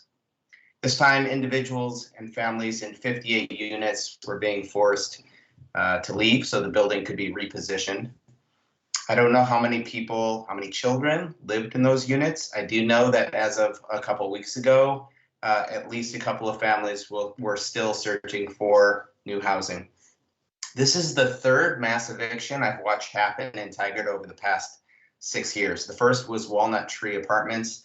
That was 36 units. Then came Wood Spring Apartments last year, which had been a protected affordable housing project until the affordability period ended, and it was announced by the new owners, Hamilton Zands, that the several hundred people occupying those 172 units would unfortunately need to either pay up or leave.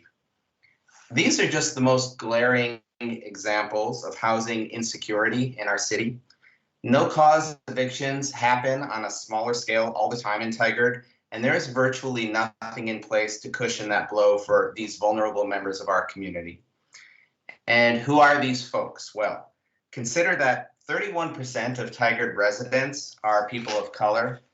It would be great and equitable if 31% of our homeowners were people of color, but as the council is well aware, access to home ownership in Tigard and everywhere really is extremely inequitable. Only 17% of our homeowners are people of color. And what that means is that our tenant population is proportionately overrepresented considerably with Black people, Indigenous people, and other people of color. And we talk about DEI, diversity, equity, and inclusion, and anti-racism in Tigard a lot, and sometimes we talk about it generally. We need to be sure we also talk about it specifically, like this, on issues of the most extreme importance, like housing security and tenant protections. Now, the city of Tigard, thanks mostly to you, has become a well-regarded leader in affordable housing. On housing security issues, however, we can do better. Cities like McMinnville and Gresham and Eugene, Wood Village, Salem, they have all done more to support tenants than we have. In a way, this is good. Some programs have been around for a while now, and we can learn from them and emulate them. And also some policies have been subjected to judicial review. So we now have a pretty clear view of where we'd like to go as a staff. And we're here tonight to see if there's consensus on council to have us continue to explore some tenant protections for a future council decision. I am still getting over my cough. I've been getting over it for like 3.5 weeks. So forgive me. I'm not sick. I'm just coughing a lot. What I'd like to do is lay out a very high level overview of this issue, the input that we've already received on it, and the tenant protection ideas that we'd like to explore. And I've asked Ken Ross, the city's code compliance officer, to join me tonight to help present this information. At the conclusion of the presentation, there's Ken. Welcome, Ken. At the conclusion of the presentation, we're happy to answer questions, and we hope council will give direction to us to return with a package of tenant protections for adoption, or perhaps to continue this work session, or maybe to go in a different direction altogether. Let me pause and ask if there are any questions at this point. Great. So let's be, oh, Councilor Shaw, yes, you getting ready to ask something? I couldn't find the mic button soon enough. I can ask at the end if Ken wants to present. I'm happy to wait. Okay. First, you may be wondering why we should consider tenant protections at all. Well, tenants are far more vulnerable Tigard residents than homeowners. Not only are they more likely to lose their housing due to factors that are entirely outside their control, they're also less prepared to absorb the financial shock of having to move. A 2022 Harvard study found renters have 10% of the cash savings of the average homeowner, and that homeowners have been found to have 40 times the wealth of the average renter. And relocation is costly for renters. There are moving expenses. There is first and last month upfront payments that have to be made. There are deposits that have to be made. The Harvard study found that the average renter has about $1,500 in savings. It was a national study. I don't know how it applies here. But if housing is a human right, then we cannot be laissez-faire about a system that distributes housing insecurity so inequitably across our community. And adding to this inequity are life, health, and safety concerns in existing units. Now, why is that part of this discussion? Well, let me walk through it. Well, the precarity that our housing policies create for renters causes them to mostly not report housing conditions that violate our existing code. And that means that buildings deteriorate over time, ripening them for a sale or a whole building remodel and a rent hike, which, by the way, is typically what causes these mass evictions. That's what repositioning means. And because we don't proactively enforce our property maintenance code, tenants are left to decide if they should risk reporting mold, asbestos, or broken gas lines to their landlord. I mean, they have that decision, that is, if they speak the same language as their landlord, and many don't. Now, most often they don't report, and in a few minutes, Mr. Ross will describe for you some of the shortcomings of our current practice. So to summarize, the reason we'd like council to consider taking action is because people in Tigard, many of whom are people of color and lower income, are losing their housing with no safety net to help them transition to new housing. And because we don't proactively enforce our property maintenance code, are living, some of them, in substandard units that over time make eviction more likely. Now, we've gathered council and community guidance over the years on this matter, starting, of course, with our strategic vision, which is first and foremost a community that is welcoming and accessible to everyone. And that is a basic tenet here. Also, our 2019 Affordable Housing Plan, which was adopted by this council, recommends tenant protections. And last year's completed housing needs analysis, which is accepted by this council, supports maintaining healthy, adequate, and affordable rental housing options in Tigard. We've also heard from the people most directly affected by this issue. We've heard from the displaced tenants from Walnut Tree, from Woodspring, and also from the groups that we've met through our work on this issue. Groups like Unite Oregon, the Community Alliance of Tenants, the Oregon Law Center, and the tenants' rights group that formed during the Woodspring crisis and is still active, and that's called Portland Tenants United. And also, despite the voluntary and risky nature of our code complaint system, we do hear from Tigard residents complaining about possible housing code violations. and we have heard for years. So where would we like to go with all of this? We're asking for council concurrence to explore 3 possible realms of support for tenants, and you were provided a memo on these with your packet, so I'm going to be very brief. First would be relocation assistance for tenants. This would be paid by landlords in no-cause evictions and other certain situations to help defray renters' relocation costs. The Oregon Supreme Court very recently upheld this practice in Portland, so we have good legal standing to implement a version of this. In Eugene, the city of Eugene is currently implementing this program, improving on the Portland model, and we'd very much like to follow Eugene's lead.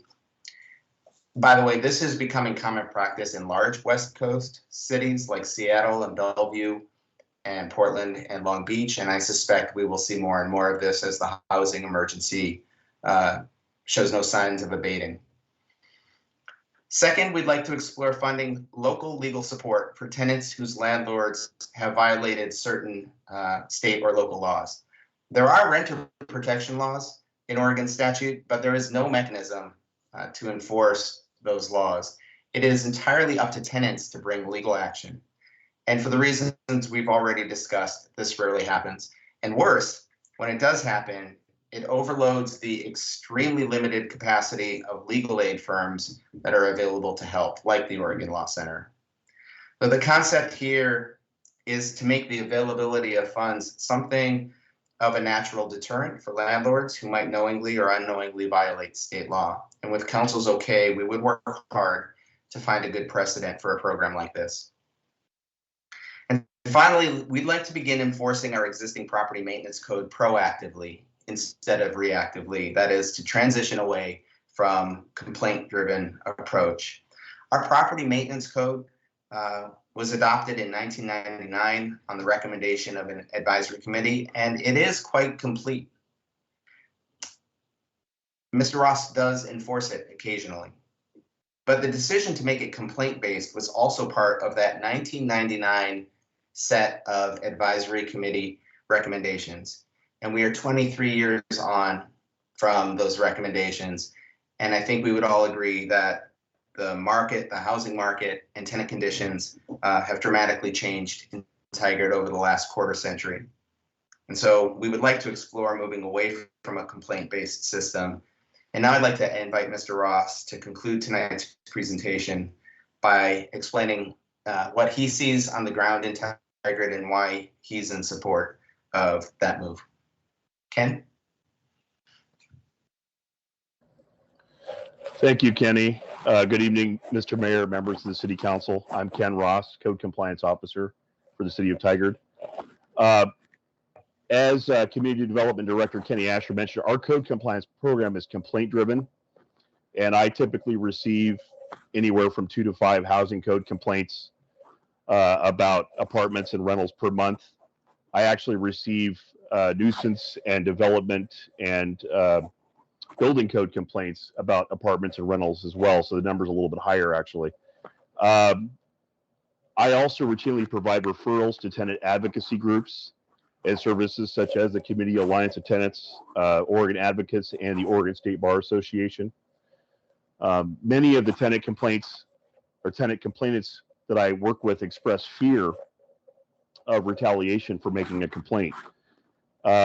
While we don't volunteer the complainant information, it's pretty obvious to the property manager or the owner who's making the complaint when they're reporting about their living unit. Some of the examples of housing code complaints that I receive include lack of property maintenance involving community laundry machines, washers, dryers not functioning properly, mold, water damage, water intrusion, and penetrations through the building envelope, water damage, roof, ceiling, walls, floors, carpet, chimney, fireplace, bathtub, inoperable, ceiling fans, offensive odor, breeding grounds for rodents. I'm just going to read a few more here. Compromised structural support, rotted or sagging structural beams in the foundation, asbestos in walls, ceiling, and floors, lack of sanitation in common areas, visible rust, discoloration in drinking water due to pipe corrosion, doors and windows that won't seal, allowing constant air and moisture, living units with rotted floors and faulty plumbing, excess moisture in ducting in attic, creating mold, malfunctioning appliances and water heaters. I mean, there's actually a pretty extensive list of common complaints I get about these units.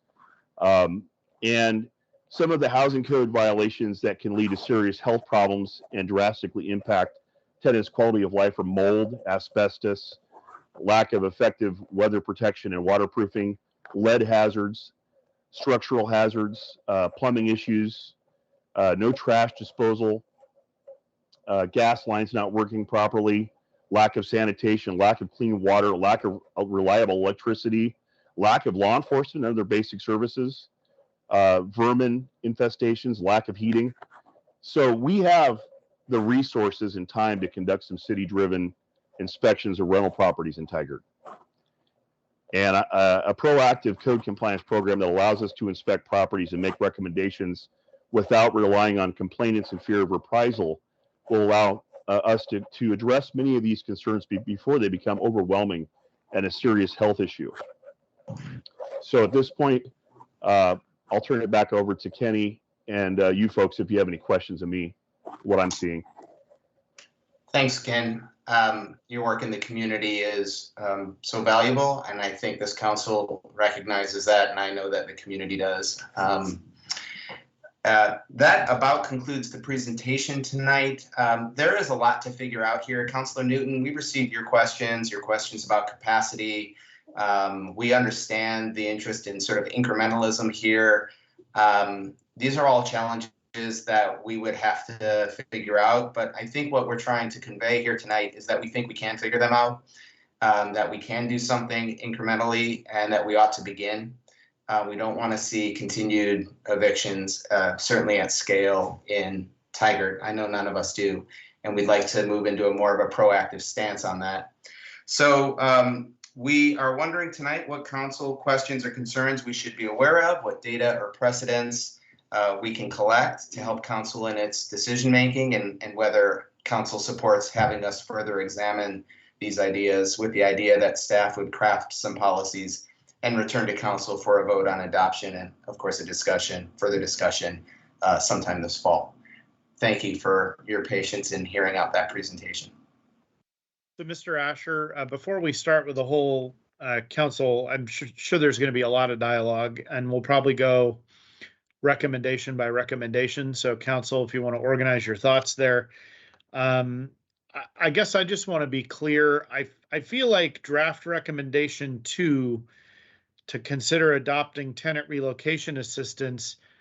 You and I talked about that related to the Woodspring and other similar situations more than a year ago. And I guess I'm wondering, like, what's come here is much broader than applying into sort of a deterrent to, in my mind, one of the main issues with Woodspring is that you've got a unit that's leaving affordability, and there's a gross financial incentive to do so, when we could take actions, I think, with recommendation 2 to sort of make that less desirable. And I guess I'm just curious, and I'd like the council to have that context that at least when, and maybe you're bringing this separate from our 2 or 3 different conversations about Woodspring and other situations like Woodspring in draft recommendation 2, but can you comment on that for context? Because the way it's written here, it looks like you're recommending or suggesting we consider it more broadly for the city overall. We are, and this is exactly the kind of feedback and discussion, council discussion we're hoping to hear, and it doesn't all have to happen tonight. Mr. Mayor, when we talked a year or 2 ago, I think that we were trying to limit some new ordinance in Tigard to. Kenny, I think we've lost you completely. Oh, no. I feel like I'm still here. Okay, we can hear you now, but we didn't hear what you just said. Yeah, I don't know. It's been glitchy today. How's Maybe this? turn your camera. Let's try turning your camera off and just go with the audio. Okay, you can look at the badge. Is this better? Yes. Okay, thank you. If it happens again, I'll go out and come back in. What I was saying was that, Mr. Mayor, you and I discussed the possibility of putting an ordinance in place to do something to try to manage of projects that were regulated affordable, possibly a relocation rights package. This is broader than that. What we're seeing is that, as shown tonight, many of these naturally occurring affordable housing projects, meaning just units in Tigard that are more affordable because they're older, because they're smaller, because perhaps they're less well maintained through the years, are really the preponderance of units that we have. We have very few regulated affordable housing. We're getting more units in town. And so this is broader. But what I also said, I think when you couldn't hear me, is that this is exactly the kind of discussion we're hoping that the council has and that we want to hear, because perhaps we've drawn this too broadly. It's our starting place. And I'm, again, trying to kind of represent Skylar Warren here, who really has the most knowledge about housing issues in Tigard. But the idea would be to draw this as broadly as possible. That would be our starting place. And then if the council wanted to do something more limited to, to rein it in. And yes, you're correct. Your memory serves. That is what we were talking about a couple of years ago. But a couple of years, we continue to see this happen. All right. So, Councilor Newton, I think you had your hand up first. You've now got it down. I would actually like to take these point by point. So let's continue on this one, if that's okay. So this is draft recommendation 2 that we were just talking about. We'll take that one first. Consider adopting a tenant relocation assistance ordinance based on Portland's model with some modifications. If I am hoping everybody's okay with that facilitation tactic. So Councilor Newton, would you like to speak on this one? Sure, Mr. Mayor, I took my hand down because I wasn't ready to talk on number 1, but now that you've changed it, I'm good. And I'm really concerned about these mass evictions. And so I would be supportive as a starting point. There was one, Mr. Asher, before, well, it was about the time when you started. Remember the community over there on Greenberg and I don't know, Cascade or Cheatham or something. Yeah. And there was a community of folks there. And so I'm very interested. I don't know how you can split that out, but properties where folks are, the whole, even if it's over a year, where the whole project turns over, I'm very concerned and would be, as a starting point, interested in doing something to try to try to assist in those efforts. Ideally, have them not lose their housing, but if they're about to, make it difficult and provide some assistance. So as a starting point, that's where I am on number 2. Councilor Newton, there'd be some way, I think there'd be some creative ways to work that. I would think, you could look at any property with 4 or more units and more than 50% of them turning over or something like, that. Yeah, within a certain time period. Right. I mean, I'm very interested in that because you lose a whole community when you do that. It's a whole community. So I'm very interested in pursuing that. Okay, Councilor Shaw and then Councilor Goodhouse. Great, thank you, Mayor. Actually, I have a very deep-seated concern first to talk about, and so I'm sorry you didn't open up first to general questions, but to call it a mass eviction, I think it's going to scare a lot of folks in our community. And there, as you alluded to it, Mayor, there are economic reasons why those agreements have been put in place. So I don't know if City Attorney Rahala is still on the line, can give just a bit of background as to what those agreements were, or if Community Development Director Asher, if you're available to. But there's a context, I think, that should be provided so you're not scaring the community to think Tigard's going on mass eviction notices. So if you could please provide that context, that would be helpful. And then I do have comments about the draft recommendations as well as another question. Thanks, Councilor Shaw. Are you asking that we just explain what's going on here with these mass evictions, how they're happening? Because there's Why, economic development agreements that were set up initially quite some time ago that enabled this housing to develop. And then I forget how many years, it was 20 or 30 years, it turns over. So it's because of an economic development and a legal agreement, not because suddenly the landlords decided to mass evict people. I just don't want to scare people in the community. And I think your introduction may have done that. Okay, I certainly didn't mean to do that either, but to be precise, both of those scenarios are happening and have happened in these 3 examples, just so we're all clear. Right, but can you legal context and the background as to why? In Woodspring, it was a regulated affordable housing project. And when a project is financed with low-income housing tax credits, affordable housing financing, there are covenants in place, restrictions in place that keep those rents affordable for a period of time, say 40 years. And when the building reaches the end of that period, an owner, either the existing owner or a new owner, can elect to refinance that property and raise rents. And that is in fact what happened at Woodspring. And that when we talk about exiting affordability, we're talking about these special buildings, special projects that have been built and financed with affordable housing financing, which are operating under those rules, as you put it, for a period of time. And then when that time ends, the market can choose, the owners can choose to continue or not. And that is in fact what happened at Woodspring, but that is not what happened at Walnut Tree and at Crown Oaks. At those 2 buildings, those were not housing projects, they were just apartments where tenants quite literally were basically notified that they had, I don't know what the time was, 90 days, 120 days to move. And it is, I'm not trying to scare anybody, but that is happening in Tigard. And in two of these 3 examples, they were not examples of the law or the rules changing. It was just, these are just market decisions that are being made, not only in Tigard, but certainly just want here. to provide some context. Yeah. So folks, Did I help there? Yes, you did. Thank you so Okay. much. Okay. The second question I have is, why wouldn't this be within HOME, which is the Housing Opportunity, Mobility, and Ease program that we just discussed, which also included affordable housing? So because of that context, I'm not willing to take or make a recommendation on any of these today, because I think it should be looked at a broader context, and HOME provides that vehicle.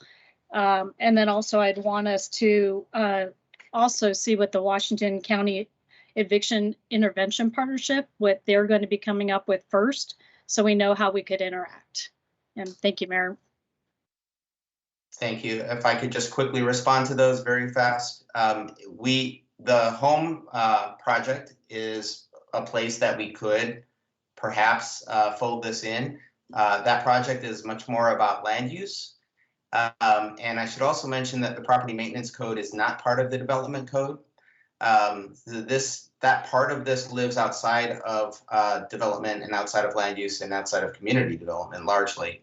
But we could do that. And we also are in contact with the eviction partnership, and we know that they're coming out with recommendations. We were hoping that they would be out by tonight.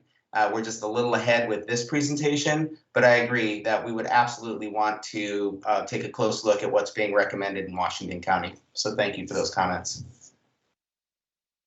All right, Councilor Goodhouse, again, trying to keep us on one of the 3 recommendations, recommendation 2 at this point, but I understand if people need to go elsewhere. Okay, I wasn't coming off mute. So with recommendation 2, but kind of going elsewhere, my one thing is looking at doing a happy medium in Tigard. I agree that there should be never a situation where someone's in a living condition where it's not up to code, it's not up to standards, it's not a proper living condition. People should also not be forced out of their homes when they're due to when they're locked into a certain rent or requirements, or they don't have the means to move. But I'd also like, on the flip side, to work with either property management companies or services, because The one side is that sometimes I've seen or heard that, and that sometimes if they, you know, how to find that balance between taking care of the tenants, making sure they're in a proper living situation, and also proper eviction tools and money, but also something that doesn't deter investment in property management for people to, you know, buy properties, to maintain them, and to keep those going. So you want to make it something where both sides have kind of an equal playing field, where you attract those property owners that want to buy those properties, that want to maintain them, and it keeps it affordable for them, but they also fall within a certain playing field. But don't make it too far where they can't, and then maybe we go too far where people can't have those, they can't maintain it, and then we've gone to a situation where, you know, those maybe default and the bank then buys those homes or buys that property and it comes into something else.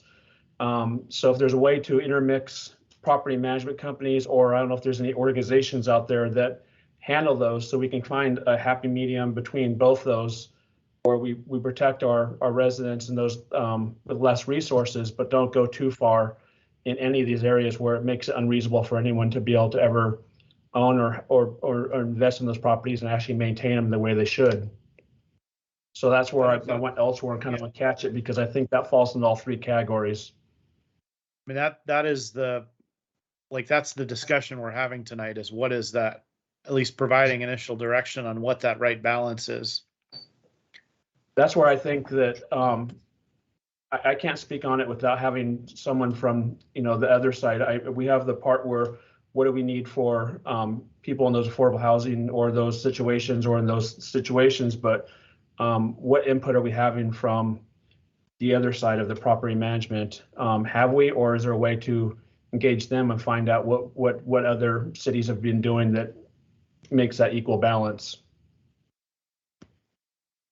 Council President Lube. Thank you. I have some general comments I'd like to make, I think in response to Councilor Goodhouse's comments. And I think it's worth noting that the situation of landlords and tenants is an incredibly huge power imbalance to begin with. And that's exacerbated when there's not these protections and these sorts of things that are being listed out here, when things are complaint driven and there's risk of retaliation. It's just fundamentally setting up a system that continues to disadvantage the renters. And I certainly understand wanting some sort of balance or understanding, but I think it's our responsibility, and it feels like it lives in our community promise and our strategic vision and our general goals of being a welcoming community for all. And listening to Ken Ross's list of those things that people complain horrified me. They absolutely horrified me, for individuals in Tigard who live in conditions that are not structurally sound, or have mold, or in the water have, you know, areas that don't seal. And I think of families with children who are disadvantaged because of this huge power imbalance, that can't live in the kind of home that they deserve to live in. And so I think that these, while we should continue to explore these areas, this is a good first step in giving a little bit of teeth. And it's not that, it's these basic rights to be treated as a human being and to have a livable home.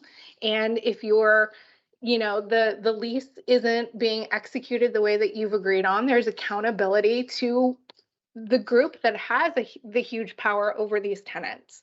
So I'm in support of us continuing to explore these areas and ask the questions, because I feel as though it's our responsibility to have these protections in place for our community who doesn't have the resources or the language barriers or any of that because of the current existing power imbalance, because the structure of our city code and this program and the way that we have it. So I wanted to give my 2 cents. Councilor Newton, are you okay with me sharing my perspective first? Okay. Before we go back to you. I think on recommendation 2, That's the one considering adopting a tenant relocation assistance ordinance based on Portland's model with some modifications. Couple thoughts. I agree with Councilor Newton that certainly the mass eviction concept is very troubling and concerning. And while I don't want to scare people, it's also, these situations are scary. And we're talking about people's lives. So with that said, I think in general, if we're looking at it in that context and or the situation similar to Woodspring, I think I can support some concept around recommendation 2. I have some concern that if it's more broadly applied, and I think there was evidence of this in Portland. Well, I know it was happening because there were real estate investment trusts that owned large swaths of rental properties in Portland that the moment that this became law, they just got rid of they liquidated every single house they owned, and sold them on the market for anybody to buy. Now, you could argue that's good for people that are trying to buy homes potentially. But many of those homes, and the point I was going to make is many of those homes were no longer rentals anymore. And I think that there's an important place for people that maybe can't afford the down payment or whatever the financial situation is to buy a home, but still have the desire and ability and want to live in a single family dwelling. So I guess I would just give a little bit of caution that sometimes if this is really broad, like the Portland model, it will potentially decrease. In fact, I don't see a scenario under which it doesn't decrease the rental housing stock. It may have less of an impact on multifamily and other kinds of things, but when you're talking about single family residential or even duplexes, I think it's a very different scenario. Councilor Newton, go ahead. Well, you said what I was going to say, Mr. Mayor. I'm concerned too about the broad aspect of number 2, but I am concerned about, let's call them community evictions. We don't want to call them mass evictions, but there were whole groups of folks are evicted for, as Mr. Asher said, in Greenberg Oaks, it was just, they were going to raise rents and redo the apartments and everybody had to leave. Greenberg Oaks is still going. Yeah, sorry. Crown Oaks. Yeah, right. I'm getting mixed up. I wanted to speak really quickly to the housing code that Council President Lube spoke to. I remember when we started this code and there was a family living in an apartment and none of the appliances worked. The stove, the refrigerator, they were too afraid to say anything. And so we took a look at some of the other units and it was horrifying. People with families living in homes where they couldn't cook. They had to buy little hot plate things. So I am very supportive of being more proactive on inspecting housing, rental housing. I think, I can't remember if it was Mr. Ross or Mr. Asher brought out the point. I think that housing, we might be in a better situation for people to live in safer housing and be able to stay there and not be turning over housing as much. So I can't remember exactly which one of you brought up that point, but I think that would make a difference. And I think that's critical. I think we have to start enforcing our housing code. I think that's critical. So let's move to, I think that's recommendation 3. So let's talk about that. And I guess I will, I just have concerns about, just generally speaking, about the fact that we don't enforce a bunch of our other codes. And now we're going to maybe we're deciding this code's more important than the other codes, but right now everything is complaint driven. I understand there's a a situation that may be more uncomfortable, but frankly, the neighbor to neighbor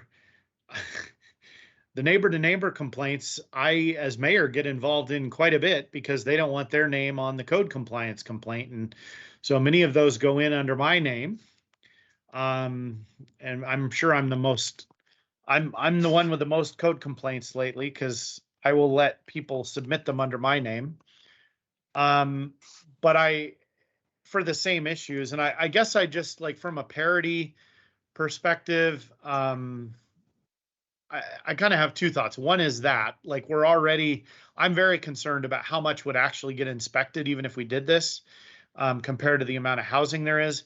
The other thing I would say is that if we were to do recommendation number 1 well and correctly, that would also provide a venue and assistance for tenants that have livability issues to get them addressed through legal means. And, you know, Oregon landlord tenant law, and the reason I mentioned this in number 1 is I think the tenants knowing their rights and knowing how to exercise them matter a lot, because the landlord tenant laws, once you look at them, or if you're in court with them, actually favor tenants. But the challenge is most of the time the tenants don't know that they have those rights. And I personally think that recommendation 1 is a better way at getting at those livability issues. And I think the other point I'll make about it is that, you know, Ken Ross gets a lot of complaints, or it sounds like code complaints related to livability in rentals. I will say that as the city council and my office receive a fair number of them too.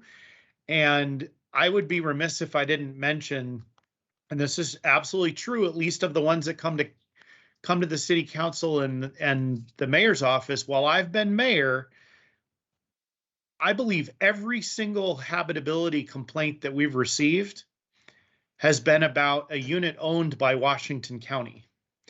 And so to me, that's a different issue and problem. I will also mention that anyone with a Section 8 voucher is already getting their property inspected. So like, I don't know that we need to be doing double inspections.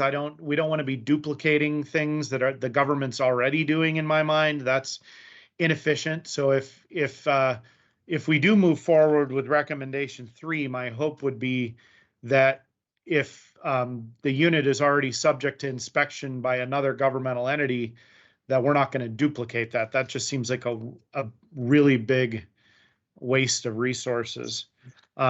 Council President Lube?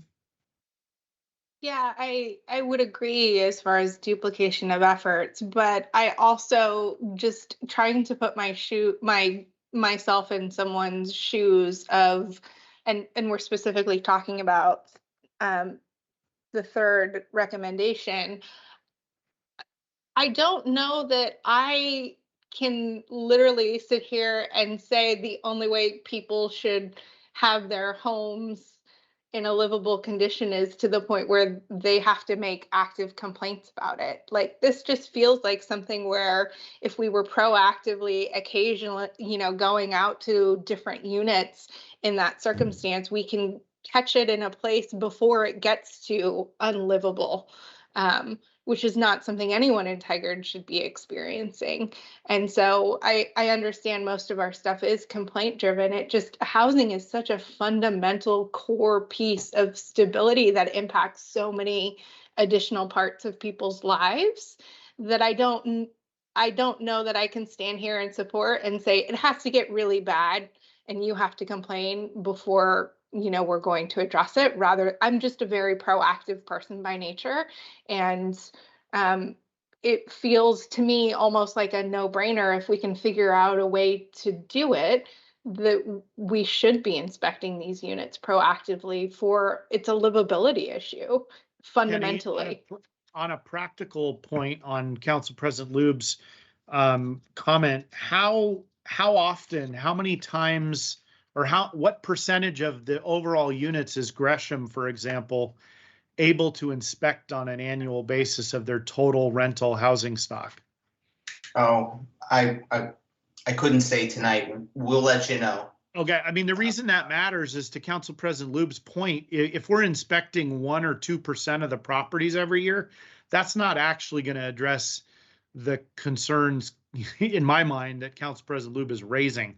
So, you know, whatever we are looking at here, if we're going to head down that road, as she's suggesting, we better have it be something that's actually useful and not just sort of like, you know, random, hope it works. Maybe we'll, you know, make people think twice about this because they might get caught in some inspection randomly. I mean, if I could respond, I think any inspected units that are caught are better than nothing. And progress over perfection is something that we're going to have to embrace. This isn't going to be a perfect, we can inspect every unit all the time, but something is better than nothing. And being able to say that we have made Tigard more habitable and fundamentally livable, which is what I feel like our goal is, to say, because it's not perfect. If we can't do everything, we shouldn't do nothing, to me is a step backwards. Well, let me respond. I want to be able to say that too, but if we're going to say that, let's actually mean it, because inspecting 1% of the units a year, because that's incrementally better than 0, doesn't really move the needle much. And I guess that's more the point I'm making. Like, if we're going to go this direction, let's have a program that's really going to work. Councillor Shaw.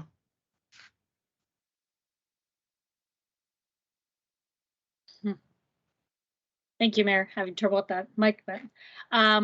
Very robust, excellent discussion, and I'm intrigued, Mayor, by your idea. If we do draft recommendation number 1, well, it might potentially negate recommendation 2 and 3. So since staff is looking for some guidance from us, that would be a guidance I would provide.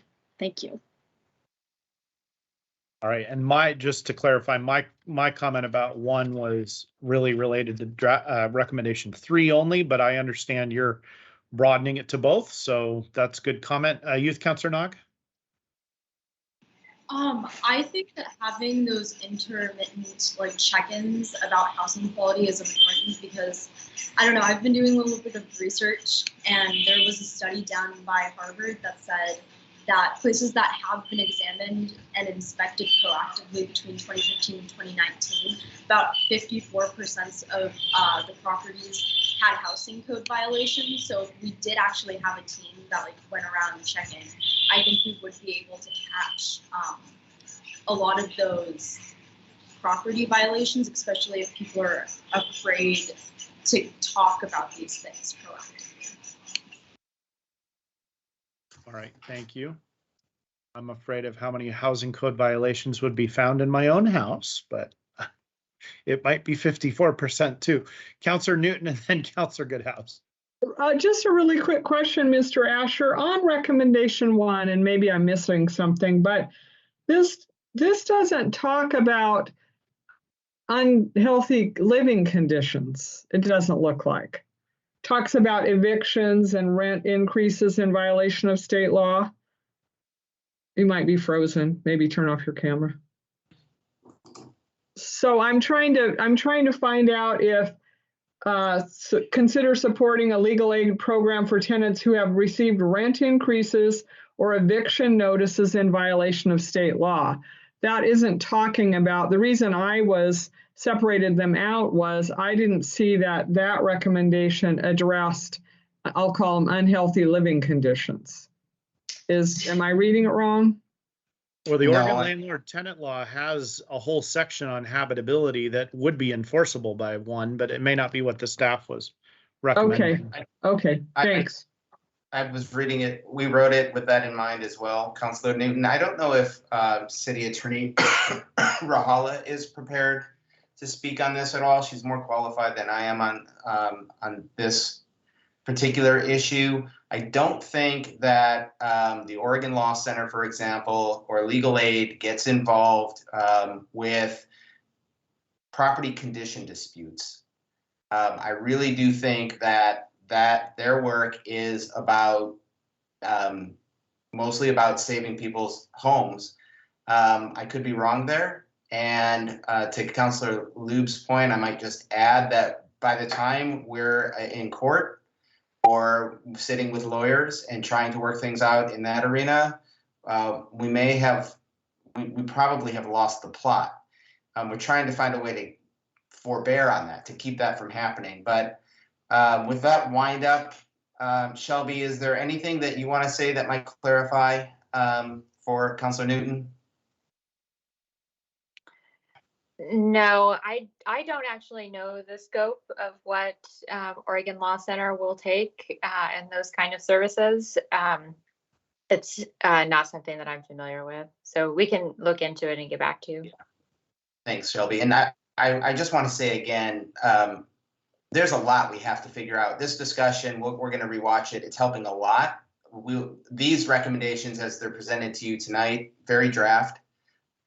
They're ideas, they're rough sketch ideas, and we don't know ourselves which of them are going to be most effective in doing what.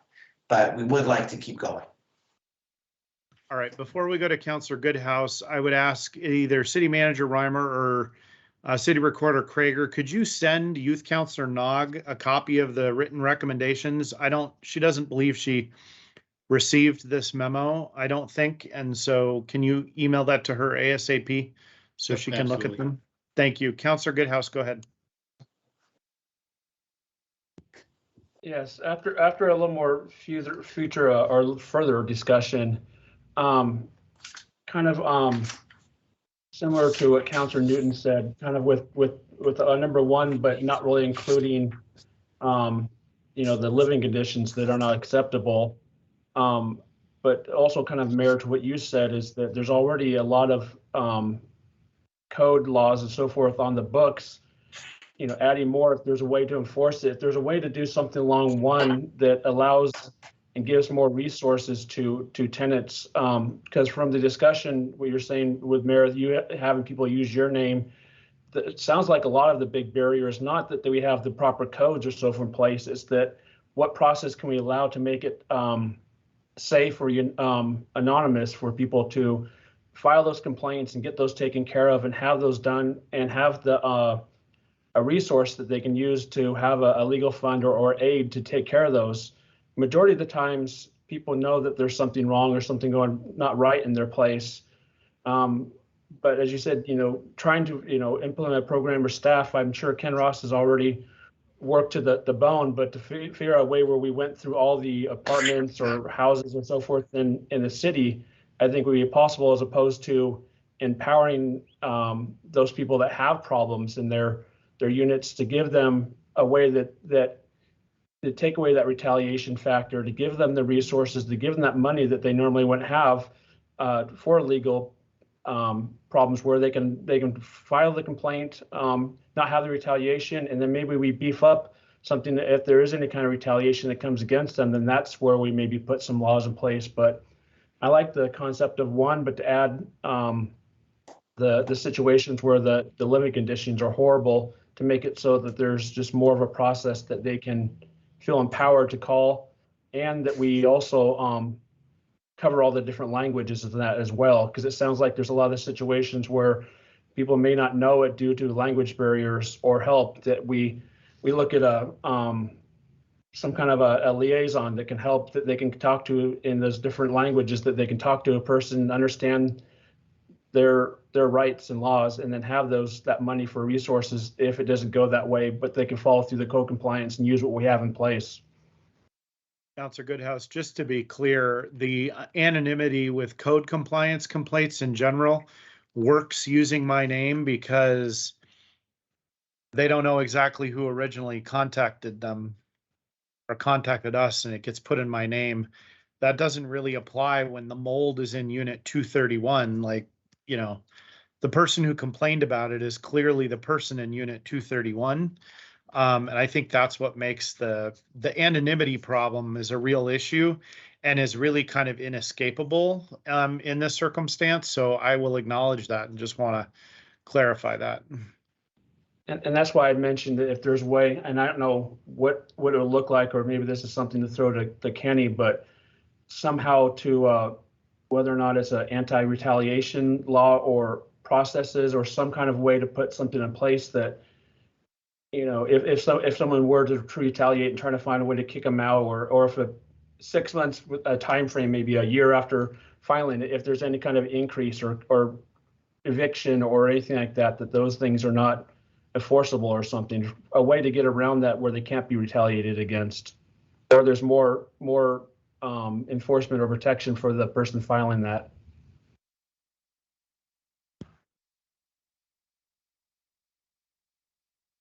All right. Anything further? Kenny, do you feel like you've gotten enough direction? Maybe more than you wanted? I don't know.